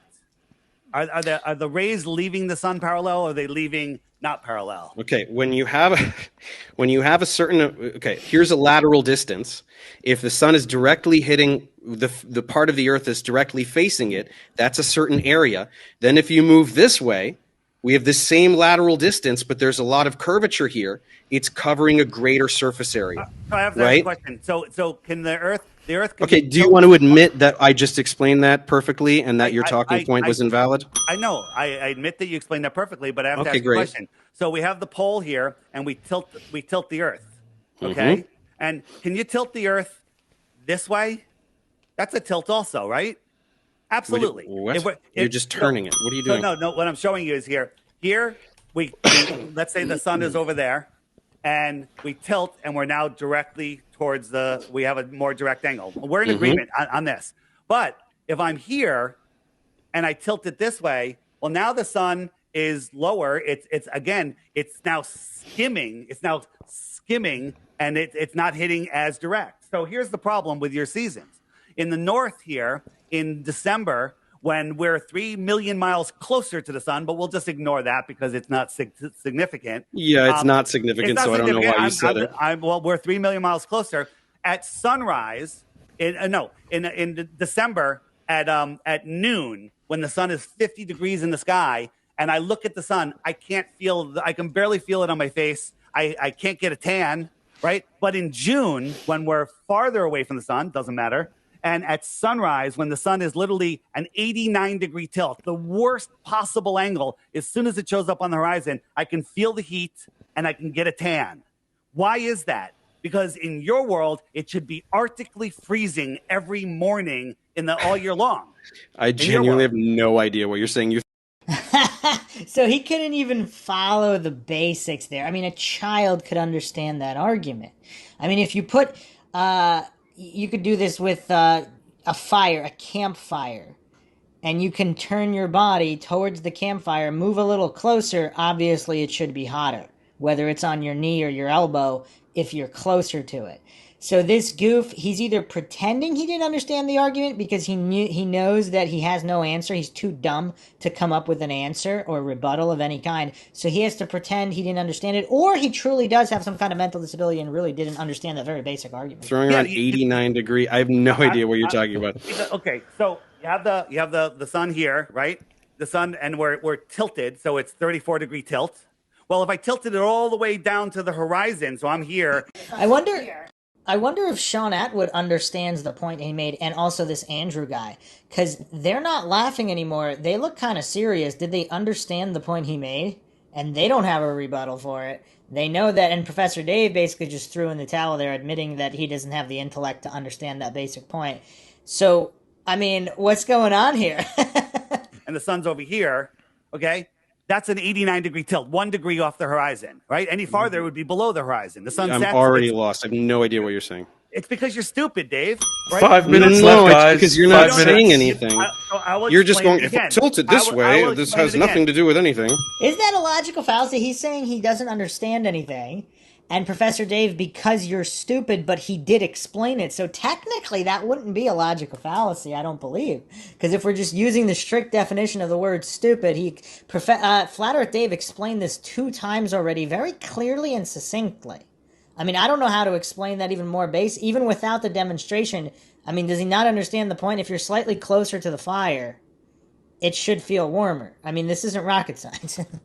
If the Earth is tilted 34 degrees, that's how 23 degrees, something like that. 23 degrees, whatever. If we tilted it 90 degrees, the sun would set. It would set over the pole, which doesn't happen. So the farther, 5 minutes left, guys. 5 minutes left. The farther I tilt it, the more spread out those rays are. Well, the spin is the equivalent to the tilt. So when I'm spinning away from the sun's getting lower and lower and lower. It's spreading out across the sky. Does Professor Dave not even understand how the heliocentric model works in terms of where the globe would be as it's rotating versus where the sun would be if it's rotating away? I mean, Professor Dave genuinely, I mean, I don't know if he's faking this level of stupid right now. He genuinely seems confused and does not seem to have the mental processing power to even understand what Flat Earth Dave is saying.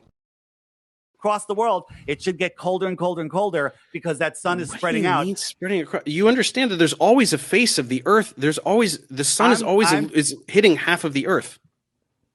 Not according to time and date. All right, but that's the sun isn't always hitting half of the Earth. On the ball, it would be, but it doesn't. Yeah, that's not well, it does though. So what are you talking about, David? You're not listening. Okay, I am. You're just not saying anything. So he's pretending that Flat Earth Dave didn't make an argument because he was too dumb to understand it. I mean, what would that be on the part? I mean, would that technically be a straw man and an ad hom rolled into one? You can tilt. So if we're tilted away from the sun, we have our winter. Now, if I tilted farther, it gets really cold because Antarctica or the Arctic is tilted farther away. That's why it's cold in your world. Right? But it's not. What do you mean if we tilt it further? It's not tilted further. It's a 23-degree axial tilt. So what do you mean tilted further? What are you talking about? Why is it colder in the Arctic in the winter than it is in Florida in the winter? I just explained it earlier. Well, I know, Dave, it's getting more direct sunlight. Absolutely. So don't interrupt. If the axis is tilted away, then it is. Dude, I just explained this. How do you not get this? I really do wonder if Andrew gets this because Andrew and Sean. I mean, like I said, I don't know about Sean. He looks like he has a mental disability most of the time. He can't even tell what's going on, so he just laughs at stuff. But before, he looked pretty serious. Is it possible he did understand Flat Earth Dave's point, and there's no rebuttal here from these goofs? No. You're not getting it. Listen. Okay, so you can just say that, but I actually explained it. You're not getting this, okay? Dave, we've run out of time. We've run out of time. Listen. I'm just going to let you guys tell the viewers where they can find you and support you. So, Professor Dave, we'll start with you. Thank you for coming on, Professor Dave. Maybe Sean Atwood did really understand, so he had to shut this thing down quick. Thank you. Can you tell the viewers where they can find and support you, please? Professor Dave explains. FlatEarthDave.com. So, Professor Dave, go on. And what socials are you on, Professor Dave? Just YouTube channel, Professor Dave Explains.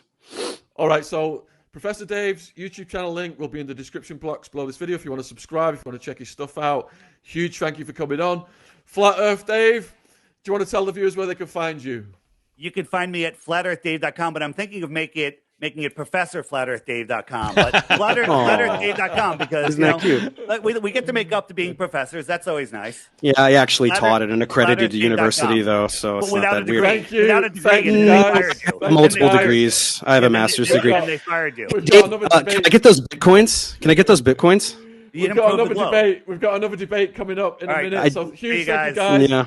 All right, what a train wreck that was. I mean, absolute obliteration. And you know what's crazy is Flat Earth Dave completely obliterated this guy, but he didn't even really make any good arguments either, except for that last one. That was a pretty decent argument where Professor Dave either pretended to not understand it and played stupid because he had no rebuttal, or he genuinely was too mentally deficient to even understand what point Flat Earth Dave was making. Obviously, there's presuppositions there, too, based on the distance of the sun. So, yeah, I mean, and also poking holes in the... this is kind of like falsification is independent of replacement and false dichotomies, because even if the globe model is false, that doesn't mean the flat Earth model is true. So, yeah, I mean, Flat Earth Dave really didn't do that good of a job. I mean, he did really poorly, but what's funny is a flat earther doing poorly still completely annihilated this goofy heliocentric globe earther who only had faith in fallacy and psychological projection, but in record numbers. I mean, look at these numbers here. I mean, this is just insane. So I hope you guys enjoyed another edition of the Mind Shock podcast in this logical analysis of yet another flat earth debate. And again, I do not claim anything is true or untrue, any theory is true or untrue. It's not about the conclusion, but this is great for educational purposes to see how fallaciously some people argue. Even if they might hold whatever model is true, if either of these models are actually true. Again, the ability to argue logically and scientifically is important. So you can't. This is again why I believe the flat Earth psyop is an actual psyop, because I mean, what are the chances that all these goofs are just arguing so poorly in defense of the heliocentric globe, almost as if by design to try to increase flat Earth membership? Again, that has nothing to do with flat Earth being true. If anybody believes I got any of the fallacies wrong here, or I missed logical fallacies, feel free to leave them in the comment section. You could also support the podcast by donating to our PayPal. Let's help logic and reason make a resurgence in a world where scientism, this religious cult, is taking over, pretending to be scientific while clearly not being. So you can donate to our PayPal to help us get more mind-shocking content out there with logic and reason at the forefront. You can also become a YouTube member right here on YouTube. Make sure to subscribe to the channel, like and share, Twitter, Facebook, and Patreon. This is Bruce McGuire signing off. Catch you guys next time.